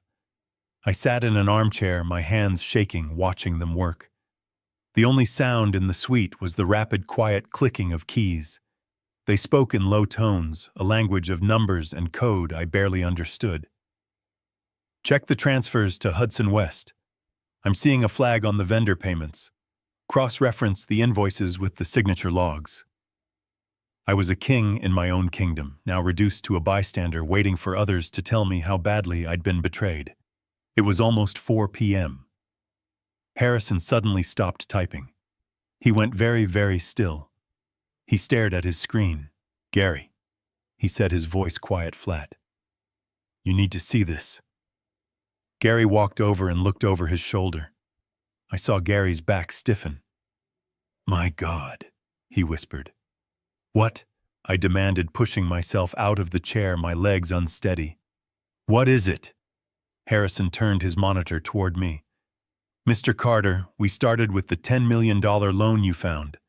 The one Matthew said you signed in your study. And we ran the signature on the digital copy of the agreement through our verification software. It's interesting. The signature is a perfect match for the one on your 2024 annual report filing. My heart sank. The dread was so cold it stopped my breath. So, it's real. I did sign it, I signed it, and I don't remember. The thought that I was in fact incompetent after all was almost worse than the betrayal itself. No, Mr. Carter, Harrison said, his blue eyes locking onto mine. That's the problem. It's not a match. It's an identical match. Pixel for pixel. The stroke weight, the angle, the spacing. It is perfectly identical. I didn't understand. What does that mean? Gary Lawson stepped in, his face pale with fury, but his voice was like ice. It means, Ben, he said, his voice shaking with rage, that it's a digital forgery, a high-resolution scan. Your son took your legitimate signature from a public company filing, lifted it, and electronically pasted it onto the bank loan agreement. He never even asked you. Harrison pointed to the screen. It's not a signature, Mr. Carter. It's a stamp. This isn't just a family dispute over money. This is federal bank fraud. And if he's done it once, I guarantee you he has done it again. I stared at the computer screen in the St. Regis suite, the digital forgery of my name burning into my retinas. Bank fraud, Harrison said. Gary was already pacing his legal mind, churning planning motions and injunctions. But I held up my hand. The tremor was still there, a constant frustrating vibration from the beta blocker, but my voice was cold and clear. It's not enough. Gary stopped pacing. Ben, this is federal bank fraud. It's an open and shut case. We have the digital file. This is a slam dunk. It's a financial crime, I corrected him. It's Matthew's word against mine. He'll just say I authorized it verbally. He'll say I'm senile and forgot. He'll use the very fog that they created as his defense. I have the what, but I don't have the how. I don't have the poisoning. I need to see them. I need to see the pill. I need to hear them admit it. I need undeniable, irrefutable proof. Gary understood immediately. The house. You need eyes and ears in the house. Exactly. I picked up my secure, encrypted phone. I didn't call the standard security firm Carter Holdings uses. Matthew would have access to those logs. I called a high-end, discreet security contractor. Gary recommended a firm run by ex-Special Forces. "This is Benjamin Carter. I have an urgent high-priority situation at my residence. I need a covert surveillance installation. Audio and visual. Micro cameras. In my study and in the kitchen. And I need it done in the next 3 hours. No questions asked." The voice on the other end was pure business.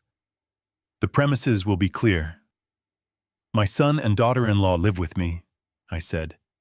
"He is at Carter Holdings. She is at Mount Sinai. They will not be home until 6 p.m.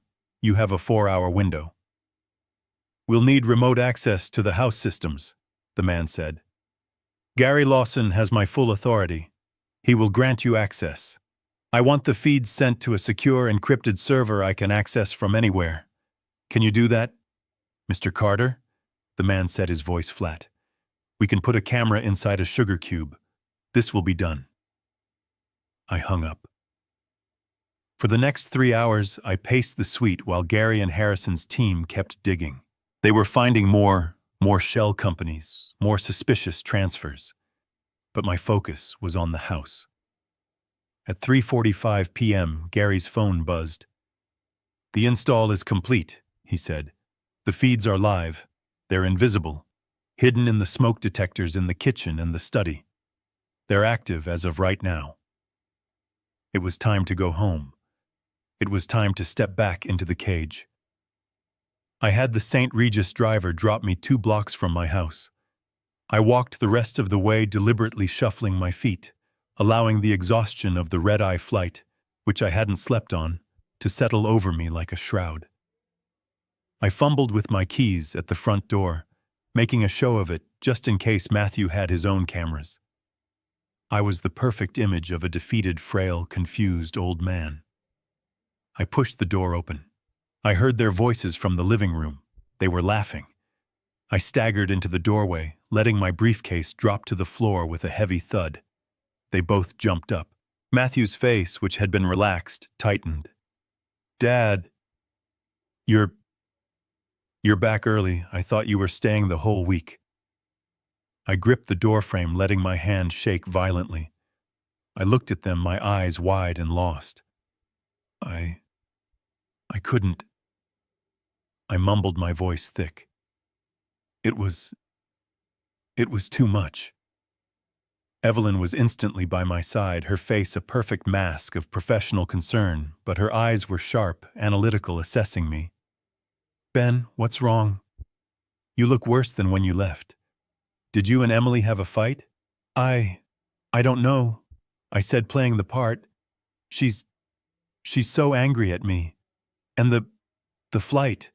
I got so dizzy. I felt worse, Evelyn. So much worse. I think I made a terrible mistake." "A mistake? What mistake?" Matthew asked. Stepping closer, his brow furrowed. I looked directly at Evelyn, my eyes pleading, pathetic. I was giving the performance of my life. "The medicine. Your vitamin. The gray one." I saw it. Just for a split second, a flash of pure cold panic in her eyes. The thought that her victim was off the leash. "What about it, Ben?" she asked, her voice dangerously quiet. I stopped taking it," I whispered, as if confessing a terrible sin. I thought maybe it was the problem. I wanted to see.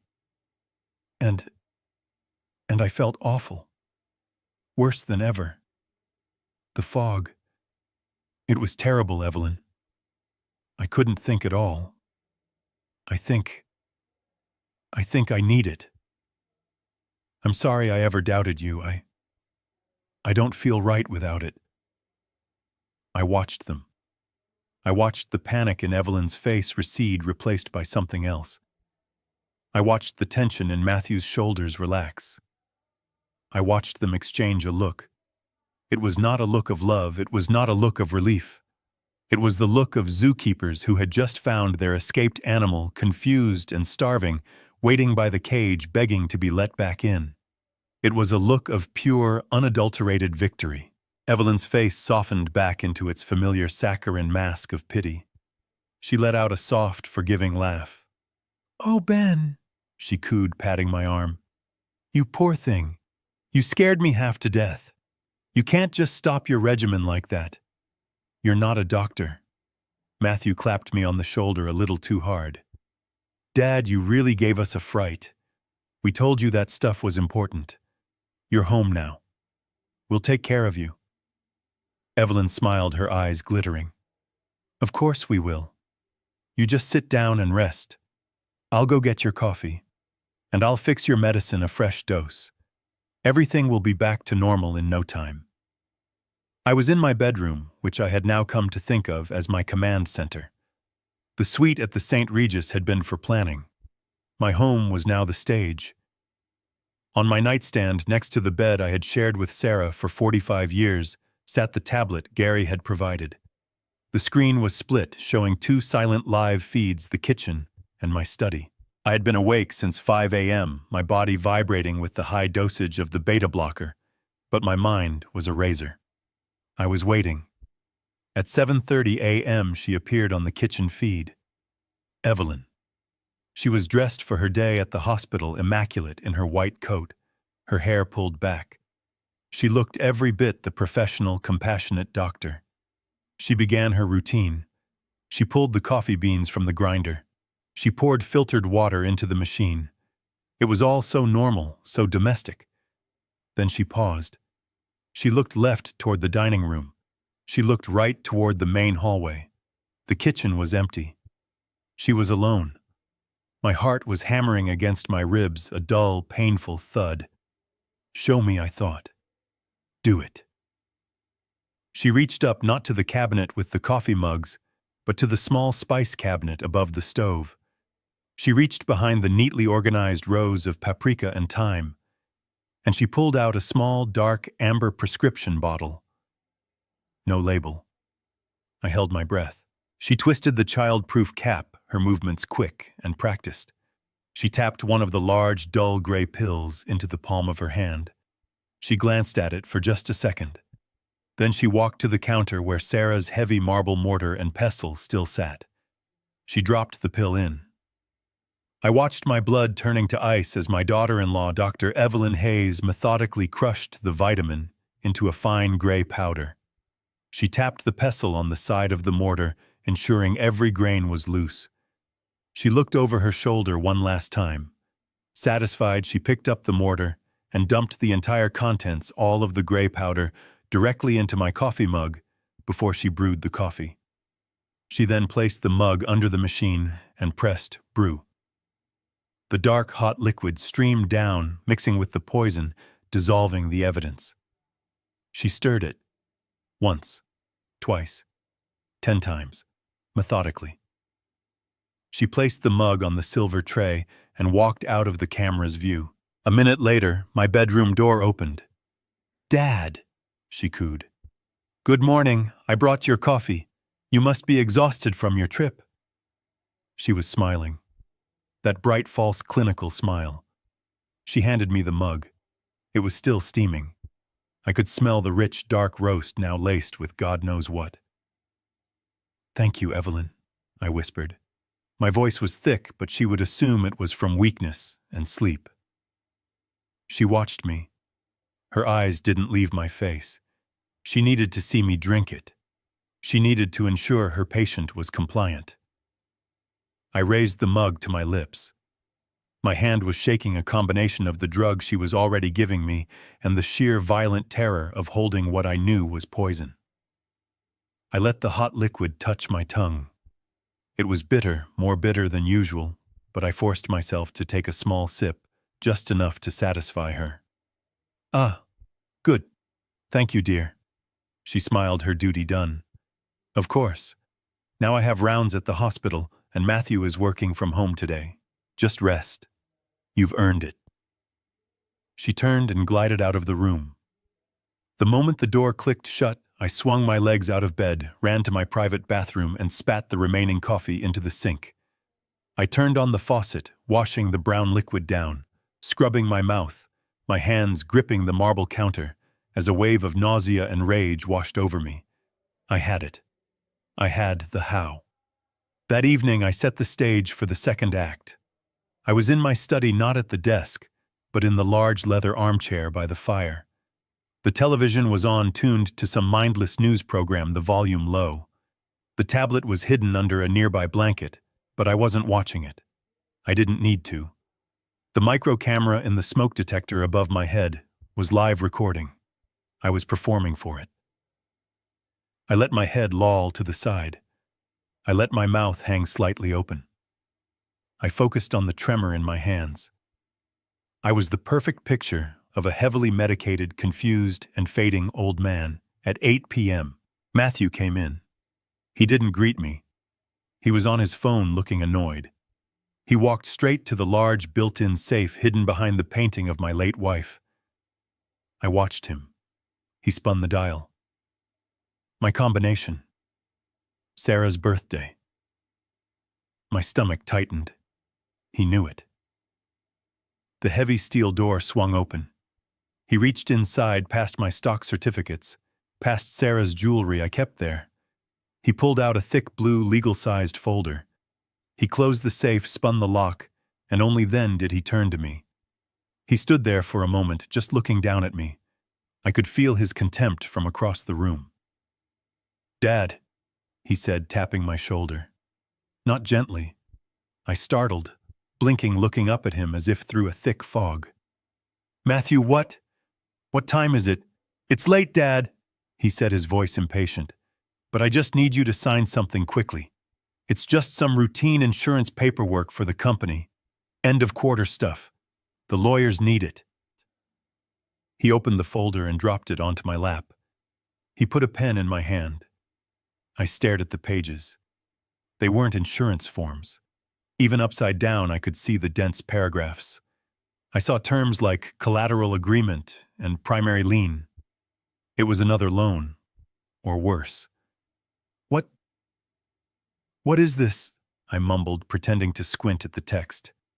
"Just insurance, Dad." "It's fine, sign here." He pointed aggressively to the yellow sticky arrow at the bottom of the page. I looked up at him, letting my eyes look vacant, trusting. "Okay, son. If you say so." I picked up the pen. I knew this was being recorded. I knew this was the final nail in his coffin. I scribbled my name, a shaky, pathetic, illegible scrawl. The signature of a sick man. The signature of a man who was clearly not competent. "There you go," he said. He didn't wait for the ink to dry. He snatched the folder from my lap, checked the signature, and closed it. He didn't say goodnight. He just walked out of the study, tapping away on his phone the folder, with my forged incompetence tucked under his arm. I waited until I heard his footsteps fade down the hall toward the kitchen. I reached under the blanket and grabbed the tablet. I opened the secure feed and rewound the last 5 minutes. I watched the entire sickening scene play back. The safe, the lie, the document, the signature. I had it all, the poisoning, the fraud, both on crystal-clear, high-definition video. The trap was set. Now I just had to wait for the call from Seattle. I was in Gary Lawson's conference room on the 45th floor overlooking Central Park. The view was spectacular, but I saw none of it. For 3 days, this room had been my safe house, my prison, and my war room. Harrison and his team were at the far end of the long mahogany table, their faces illuminated by the glow of their laptops, speaking in the quiet, cryptic language of forensic accountants. Gary was pacing by the window, his suit jacket off his tie loosened. He looked like he hadn't slept in days. None of us had. I was living on black coffee and adrenaline. I was still performing the role of the frail, recovering invalid for my family. I called home twice a day, my voice intentionally weak and shaky, telling Evelyn that the Seattle air was doing me good, but that I was still very, very tired. She was always so supportive, so loving on the phone. "That's right, Dad. You just rest. Don't you worry about a thing." My secure phone, the one Gary had provided, vibrated on the table. The screen read, Dr. K. Tanaka. My heart stopped. This was it. The results from the Seattle lab and his own. I picked it up. My tremor was so bad I had to use 2 hands to steady the phone. I pressed the speaker button. The entire room went silent. Harrison and his team stopped typing. Gary froze by the window. Doctor, I said. My voice came out as a dry croak. Ben, thank you for picking up. Tanaka's voice was not the warm, concerned tone of a physician. It was cold. It was the clinical, precise voice of a man about to read an autopsy report. I have the results, both from my own lab's analysis of the pill and the full toxicology panel from the Seattle clinic. The results are conclusive, and they are identical. I stared at the phone. The pill, I whispered. The gray vitamin. Ben, Tanaka said, and I heard him take a sharp breath as if bracing himself. The pill you gave me is not a vitamin. It is not herbal. It is not an experimental compound from Switzerland. The primary active ingredient in that capsule is thallium sulfate. Thallium. The word hung in the air. It meant nothing to me. It sounded like an element from a high school chemistry class. Gary turned from the window, his face pale. Thallium. He repeated, his voice barely audible. What is that? I asked. A mineral, a supplement. No, Ben. Tanaka's voice was sharp, cutting through my confusion. Thallium is not a supplement. It is a heavy metal. It is odorless. It is tasteless. It is perfectly soluble in water or coffee. It is and has been for nearly a century the primary active ingredient in rat poison. I dropped the phone. It clattered onto the mahogany table. I couldn't feel my hands. I couldn't breathe. Rat poison. My mind flashed an instant sickening slideshow. Evelyn in my kitchen, her back to the camera, reaching behind the spices. Evelyn at my bedside, that gentle, compassionate smile. There we go, Dad. This will help with the fog. Gary picked up the phone, his hand shaking with rage. Dr. Tanaka, this is Gary Lawson, Mr. Carter's attorney. Are you absolutely certain? 100%. Tanaka's voice snapped back all business. The pill is thallium, but that's not the worst of it. The Seattle lab ran the hair sample. Ben, your hair is a timeline of this. It shows a clear, progressive buildup over the last 6 months. And your blood work, your blood is saturated with it. This wasn't a one-time mistake. This is systematic, chronic daily poisoning. But my symptoms, I choked out, finding my voice. The shaking, the fog, Evelyn. Evelyn said I had atrial fibrillation. She said the beta blocker was to stop a stroke. She lied, Tanaka said, and the fury in his voice was palpable. Thallium is the perfect poison for their plan. It's a classic. It's the poisoner's weapon of choice because it perfectly mimics the symptoms of a rapid natural decline in the elderly. He was speaking faster now, the medical professional in him laying out the evidence piece by horrific piece. It doesn't just make you sick, Ben. It accumulates. It builds up in your tissues week after week, month after month. And what does it attack first? The nervous system. It's a potent neurotoxin.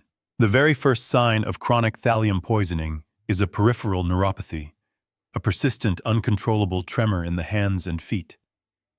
Does that sound familiar? I just stared at the phone, my own trembling hand confirming his diagnosis. Then, he continued, comes the confusion, the brain fog, lethargy, memory loss. It attacks the myelin sheath of your nerves, slowing down your thoughts until you can't connect them. It makes you feel exactly like you're losing your mind. He paused, and his next words landed like a physical blow. And the final classic sign, after months of exposure, hair loss. Your liver enzymes, Ben, They're sky high because your body has been desperately, heroically trying to filter this metal out of your blood. It's been poisoning your organs inch by inch, day by day. The beta blocker. The beta blocker was a masterpiece of cruelty. Tanaka cut in, reading my mind. The thallium was the real, slow-burning poison, but the massive crippling dose of metoprolol was the accelerant. It tanked your blood pressure, it made you dizzy, and it created the brain fog almost instantly. It was the perfect smokescreen. It gave Evelyn a plausible medical reason for the very symptoms the poison was causing. It was a two-pronged chemical attack. She wasn't treating your cognitive decline. She was manufacturing it. Harrison and his team at the end of the table had stopped working. They were all staring at the phone, their faces pale masks of horror. Gary put his head in his hands. "I need you to understand what I am telling you, Ben." Tanaka's voice concluded hard as a diamond. "This is not malpractice. This is not a mistake. This is not negligence. The dosage of thallium combined with the beta blocker was perfectly medically calibrated. It wasn't high enough to kill you quickly that would attract an autopsy and suspicion. It was a slow burn, designed to last months, maybe a year." He took one final heavy breath.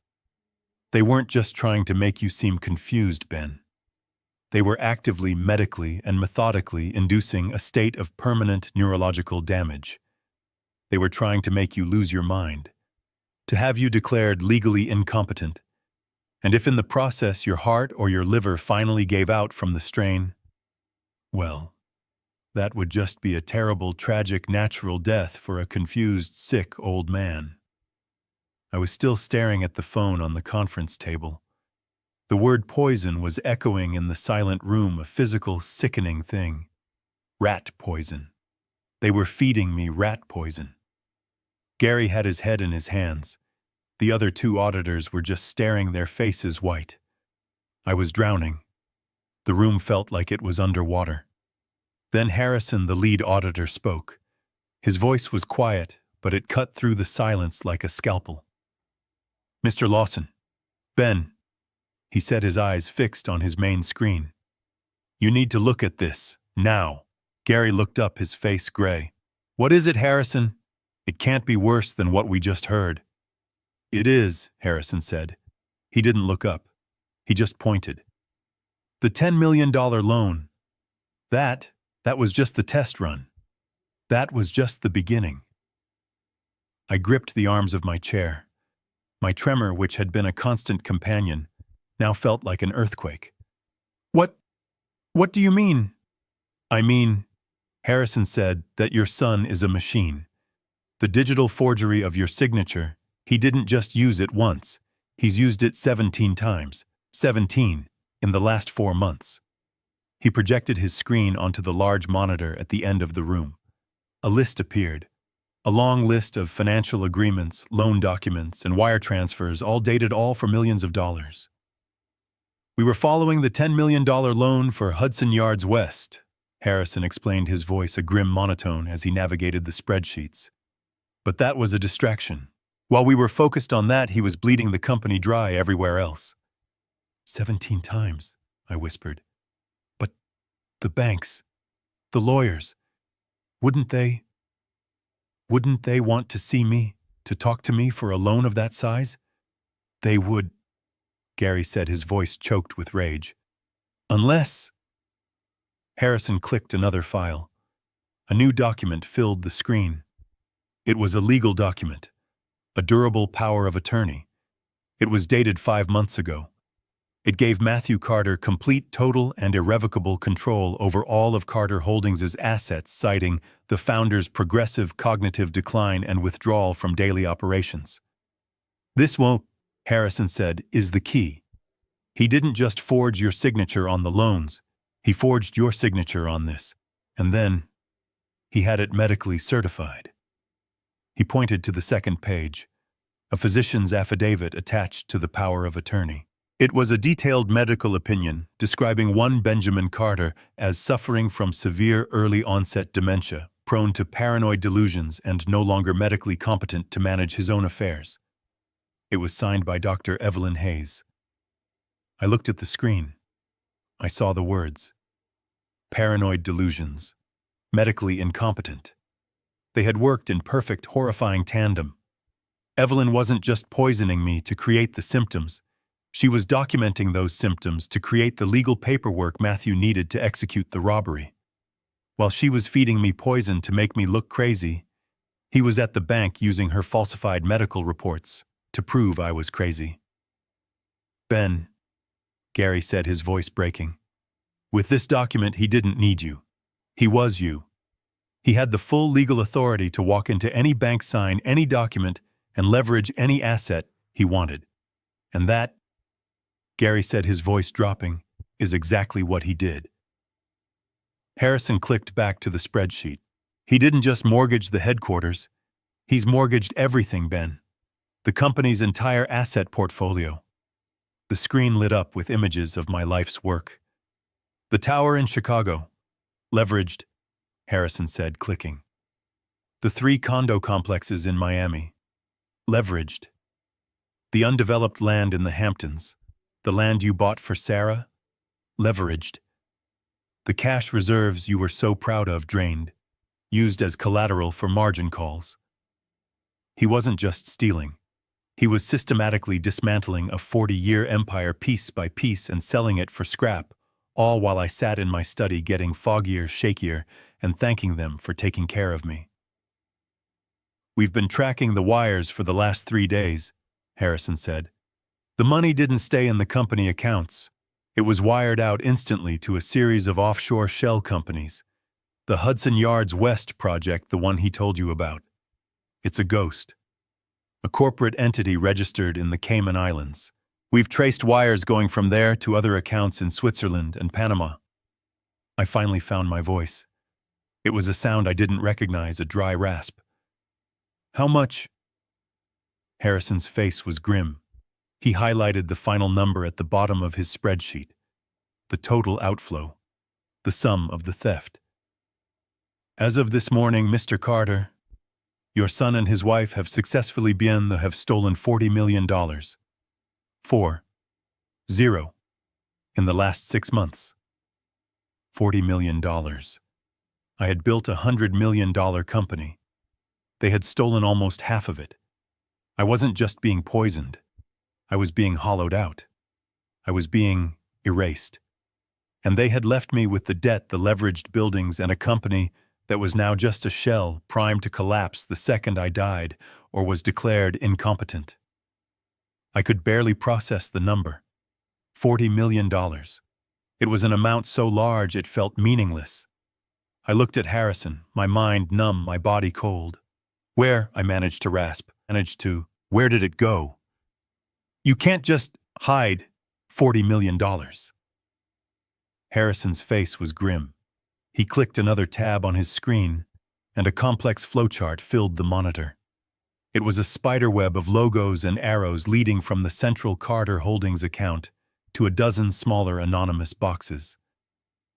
Oh, he's not hiding it, Mr. Carter. He's washing it. And he is moving it with terrifying speed. These are the wire transfers. He pointed to the largest arrow originating from the forged $10 million loan. This, he said, is the Hudson Yards West Project, LLC. The project Matthew told me about, I whispered. The one I was excited about. The project doesn't exist, sir, Harrison said flatly. It's a ghost, a shell corporation registered in the Cayman Islands. It has no assets, no employees, no physical address. It is nothing but a bank account, a digital bucket designed to receive stolen funds. Gary, my lawyer, stepped forward, his face pale. He looked like he was going to be sick. Harrison, the signatory. Who is the signatory on that account? Harrison clicked his mouse again. A corporate registration document appeared. It was incorporated 6 months ago, Mr. Lawson. The sole registered agent and beneficiary. He paused as if to let the weight of it land. Is one Dr. Evelyn Hayes. My breath caught in my throat. Hayes, not Carter. Her maiden name. The name she used before she married my son, before she entered my home, before she started her campaign to systematically destroy me. And from there, Harrison continued, his voice a relentless monotone, the money is immediately wired out again. Switzerland, Panama, the Cook Islands. It's a classic sophisticated money laundering operation. They are systematically draining the company, Mr. Carter. They aren't just skimming. They aren't just stealing. He finally looked up from his screen and his eyes were cold. They're trying to take everything. They are leaving you and this company with the forged debts while they keep the cash. I gripped the edge of the conference table. The tremor in my hands was so violent it rattled the wood. But why? I said, the question tearing out of me. Why this speed? A company this size, the end-of-year books, someone would notice. The audits. Gary Lawson suddenly looked up, his face a mask of dawning absolute horror. He walked to the window, his back to me. The audit? He whispered. Harrison nodded grimly. Exactly. I was just getting to that. Carter Holdings has a major bond payment due in 30 days. I knew it instantly. The 30-year bond we took out to build the Chicago Tower. It was our biggest note. When that payment is processed, Harrison continued, the trustees will initiate the standard annual audit. That audit, Mr. Carter, will uncover this $40 million hole in less than an hour. They will find the forged loans. They will find the shell companies. And when they do, the company will be found insolvent. It will implode. I finally saw it. The whole horrific, intricate, and sickeningly brilliant plan. 30 days, I whispered, staring at the wall. Gary turned from the window, his eyes blazing with a cold fury I had never seen in him. And that, Ben, that is why they are poisoning you. That is why Dr. Tanaka found thallium in your blood. That's why the vitamin. That's why the crippling beta blocker dose. It wasn't just to make me look confused. It was a deadline. They don't need you dead, Ben, Gary said, his voice shaking with rage. Not yet. They need you incompetent. They have 30 days. Their plan is to get you in front of a judge armed with Evelyn's forged medical reports and your very real poison-induced symptoms. They need a court order declaring you medically incompetent to manage your affairs. Harrison picked up the thread, his voice as sharp as a blade. Once you are legally incompetent, Mr. Carter, that forged power of attorney becomes ironclad. Matthew gains total legal control, not just as CFO, but as your guardian. I finished the thought for them, my voice a hollow echo in the expensive room. And when the company collapses, when the auditors find the $40 million hole, it's not his fault. Exactly, Gary spat. It's the tragic story of his poor, confused, senile old father. My dad, Ben Carter, lost his mind. He made a series of terrible, paranoid business decisions. He bankrupted his own company. Matthew and Evelyn walk away clean $40 million richer. And you, Ben, you are left with nothing. You're locked away in a nursing home, too confused to even defend yourself, while they mourn the tragedy they themselves created. They didn't just want my money. They wanted my life's work. They wanted my reputation. They wanted to destroy my name to cover their crime. I felt the blood freeze in my veins. It wasn't just a robbery. It was an execution. A slow, meticulous execution of my body, my company, and my name. They were going to leave me a drooling, confused shell in a nursing home, legally branded as an incompetent old fool who had destroyed his own legacy while they sipped champagne in the Cayman Islands. The $40 million was the prize, but the destruction of my reputation was the cleanup. It was the perfect crime. I looked at Harrison. I looked at his team of auditors who were staring at me with a mixture of professional detachment and profound pity. I looked at Gary, my oldest friend, who seemed to have aged 10 years in the last hour, his face a mask of pale, sickened rage. The tremor in my hands was raging, a violent rattling from the beta blocker, but inside a new cold clarity was forming. The fog was gone. The confusion was gone. The victim was gone. "Gary," I said. My voice was quiet, but it cut through the horrified silence of the suite. "I want them to pay." Gary turned from the window. His eyes were blazing. "Oh, they're going to pay, Ben. They're going to pay for every dollar, every forgery, and every single drop of poison. Harrison, you and your team have done your job. Pack up, get this evidence to a secure, redundant server, and send me the master file. You will speak of this to no one."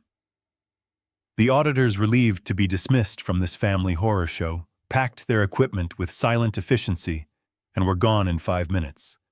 The suite was silent again, just me and Gary. "So what's the plan?" I asked. "The plan is a righteous Old Testament-style takedown," Gary said, his voice dripping with ice. "We have the entire case. We don't need to dig anymore. We have the financial fraud, a $40 million wire fraud case that the FBI will drool over. We have the digital forgery of the power of attorney. And thanks to Dr. Tanaka and that Seattle lab, we have the medical proof of the poisoning. We're not just filing a civil suit, Ben. We're going to the district attorney's office. This is attempted murder, plain and simple." He was right. We had it all. "So I call the DA now," I said, reaching for the phone. "No," Gary said, putting his hand on mine. "Not yet. We have them. But they're smart. The second they're arrested, Evelyn will stop talking, and Matthew will lawyer up. Their defense will be exactly what they planned, that you were the senile one. That you begged them to cover your mistakes. That Evelyn was just giving you a placebo vitamin to calm your delusions. They will try to muddy the water, Ben. They will paint you as a paranoid old man lashing out. Then what?" I demanded. "We let them get away with it." "No," Gary said. A slow, cold, calculating smile spread across his face. It was the smile that had won me millions in contract disputes. "We don't just give the DA a case. We give them a confession. We need one more thing. We need to get them on tape in a room admitting their intent. We need to nail the motive shut so there is no escape." I understood instantly. They thought I was in Seattle. They thought I was confused and resting. They had no idea I was in this room, that I was clear-headed, or that we had just dismantled their entire conspiracy. "They're desperate," I said, the plan forming in my mind. "They have 30 days until that bond payment is due. They need me declared incompetent now." "Exactly," Gary said. "They're running out of time. They're going to get sloppy." "So I'll give them what they want," I said. I stood up. The tremor in my hands was still there, but I felt a strength in my legs I hadn't felt in a year. "I'm going to use their own greed, their own arrogance as the bait." "What are you proposing?" Gary asked, his eyes lighting up. "I'm going to call Matthew, tonight. I'm going to tell him my trip to Seattle was a disaster. That Emily agrees with him. That I'm scared, I'm confused, and I'm ready to retire. I'm going to tell him he was right all along." Gary's grin widened. "Oh, Ben, that's beautiful. That's diabolical. I'll tell him I'm calling an emergency board meeting. Tomorrow morning, 10 a.m. I'll tell him the purpose of the meeting is to officially announce my retirement and to name him my successor. Full control, CEO, effective immediately." "They'll be walking into a coronation," Gary whispered, savoring it. "And," I added, "I'll tell him to bring Evelyn. As my personal physician, I'll need her there to attest to my declining health, to assure the board that this decision is medically necessary. We'll get them both in that room. They'll be so high on their victory, so eager to finally push the confused old man off the throne, they won't be able to stop themselves from talking. And when they do, you," I said, pointing at Gary, "will make sure the DA and a team of detectives are waiting in the conference room next door. You'll have Dr. Tanaka on standby, and we will have Harrison's entire audit, the toxicology report, and the video of Evelyn poisoning my coffee queued up on the main screen." I walked to the window and looked out at my city. They thought I was pudding in their hands. They were about to find out I was concrete. Gary, make the calls. Set it up. Tomorrow morning, my son is expecting to get a company. Instead, he's going to get a life sentence. I sat at the head of the boardroom table in my chair for the first time in what felt like a lifetime. The room was tense. The other board members, old friends, men I had built this city with, looked confused. They had been summoned to an emergency meeting for my health announcement. Gary Lawson sat to my right, his face a granite mask.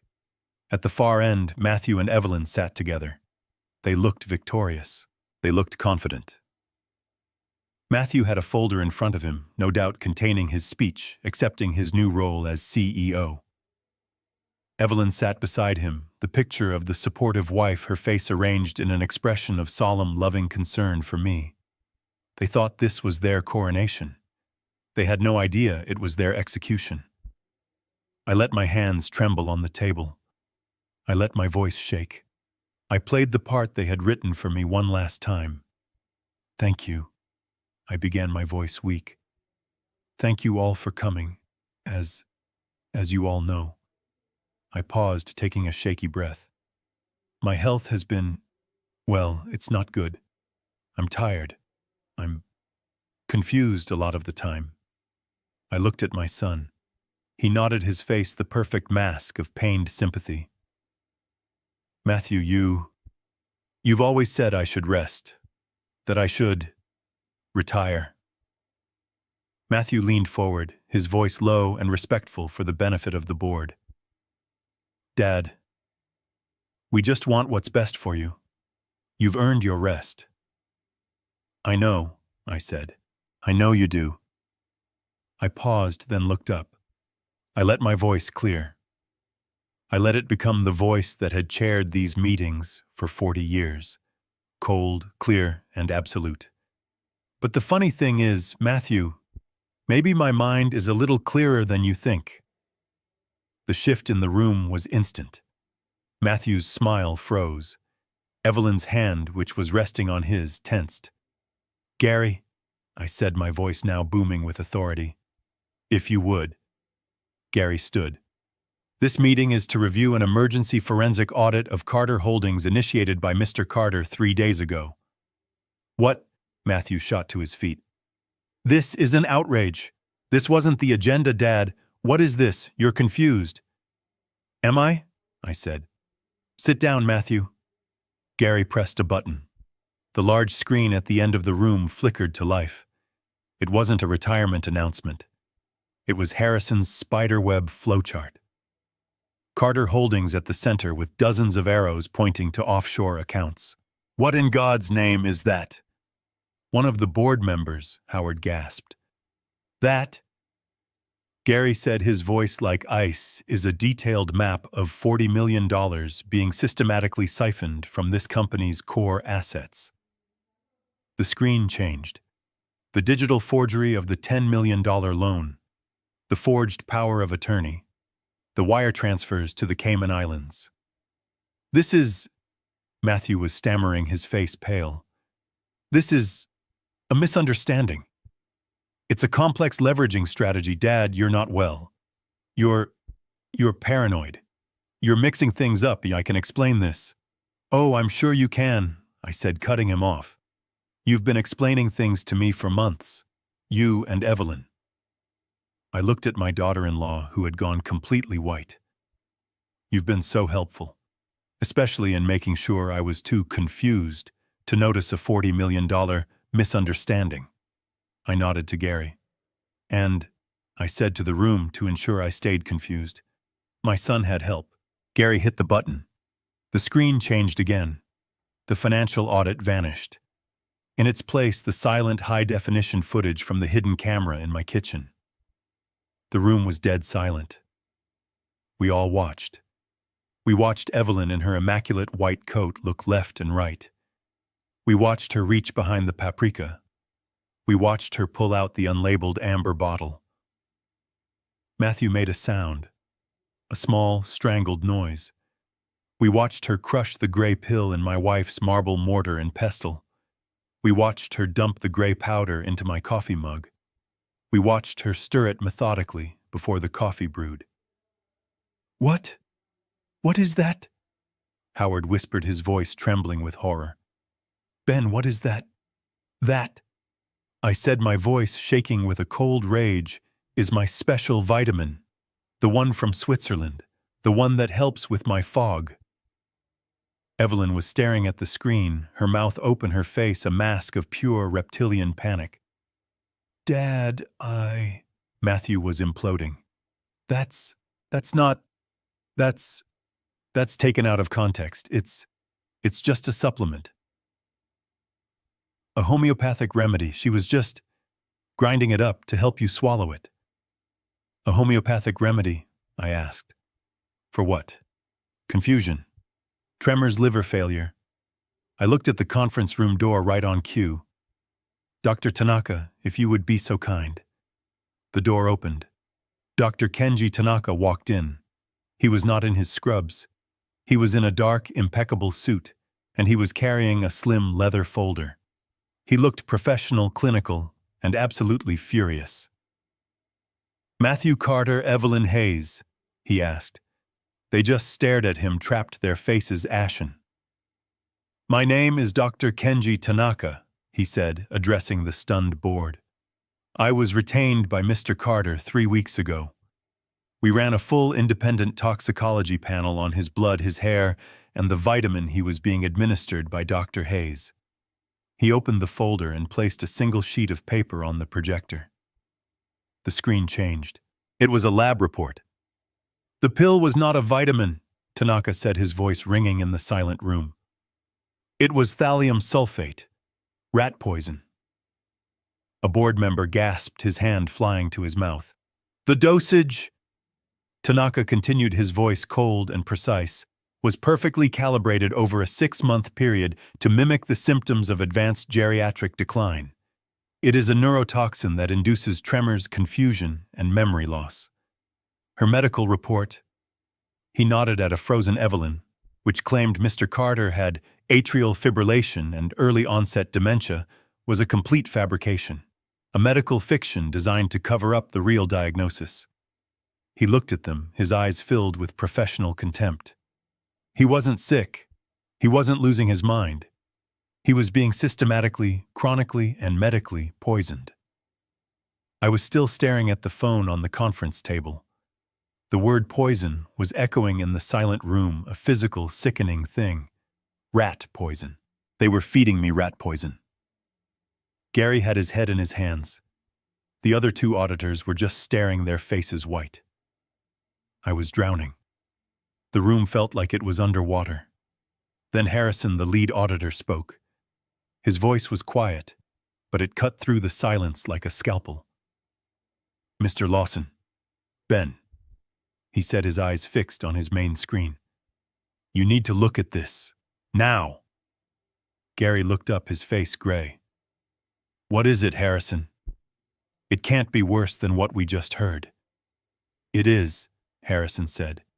He didn't look up, he just pointed. "The $10 million loan. That was just the test run. That was just the beginning." I gripped the arms of my chair. My tremor, which had been a constant companion, now felt like an earthquake. What do you mean?" "I mean," Harrison said, "that your son is a machine. The digital forgery of your signature. He didn't just use it once. He's used it 17 times. 17. In the last 4 months. He projected his screen onto the large monitor at the end of the room. A list appeared. A long list of financial agreements, loan documents, and wire transfers, all dated, all for millions of dollars. "We were following the $10 million loan for Hudson Yards West," Harrison explained, his voice a grim monotone as he navigated the spreadsheets. "But that was a distraction. While we were focused on that, he was bleeding the company dry everywhere else." 17 times, I whispered. "But the banks, the lawyers, wouldn't they want to see me, to talk to me for a loan of that size? They would," Gary said, his voice choked with rage. "Unless..." Harrison clicked another file. A new document filled the screen. It was a legal document, a durable power of attorney. It was dated 5 months ago. It gave Matthew Carter complete total and irrevocable control over all of Carter Holdings' assets, citing the founder's progressive cognitive decline and withdrawal from daily operations. This, Harrison said, is the key. He didn't just forge your signature on the loans, he forged your signature on this. And then, he had it medically certified. He pointed to the second page, a physician's affidavit attached to the power of attorney. It was a detailed medical opinion describing one Benjamin Carter as suffering from severe early-onset dementia, prone to paranoid delusions, and no longer medically competent to manage his own affairs. It was signed by Dr. Evelyn Hayes. I looked at the screen. I saw the words, paranoid delusions, medically incompetent. They had worked in perfect, horrifying tandem. Evelyn wasn't just poisoning me to create the symptoms. She was documenting those symptoms to create the legal paperwork Matthew needed to execute the robbery. While she was feeding me poison to make me look crazy, he was at the bank using her falsified medical reports to prove I was crazy. Ben, Gary said, his voice breaking. With this document, he didn't need you. He was you.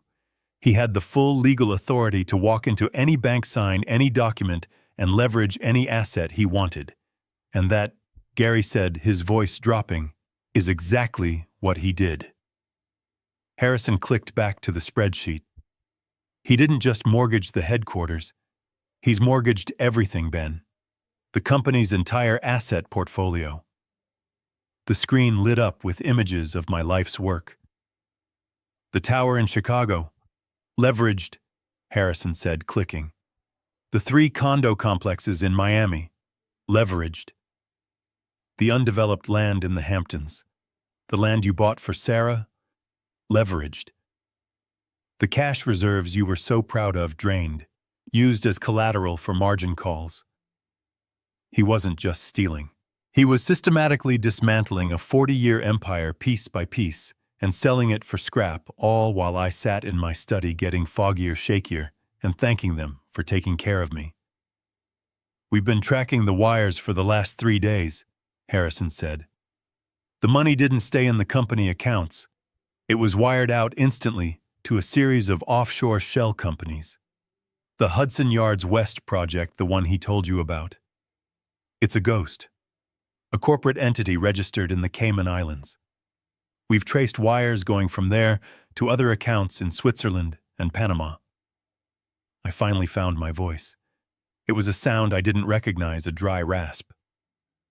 How much? Harrison's face was grim. He highlighted the final number at the bottom of his spreadsheet. The total outflow. The sum of the theft. As of this morning, Mr. Carter, your son and his wife have successfully siphoned $40 million. 40, in the last 6 months. $40 million. I had built a $100 million company. They had stolen almost half of it. I wasn't just being poisoned. I was being hollowed out. I was being erased. And they had left me with the debt, the leveraged buildings, and a company that was now just a shell primed to collapse the second I died or was declared incompetent. This story is a painful lesson that betrayal often hides behind a mask of care. It teaches us to always trust our instincts. When something feels fundamentally wrong, even if the world or your own family tells you that you're confused or mistaken, seek objective outside proof. True strength isn't just in building an empire. It's having the courage to fight for your truth, your health, and your legacy when those you trust most are the ones trying to tear it all down. Never let anyone convince you to doubt your own mind, especially when they are the ones providing the fog. Do you believe in trusting your gut instinct? Have you ever felt underestimated by the very people who were supposed to protect you? Share your own story in the comments below. Hit that like button and subscribe for more stories where the truth, no matter how deeply buried, is finally brought to light.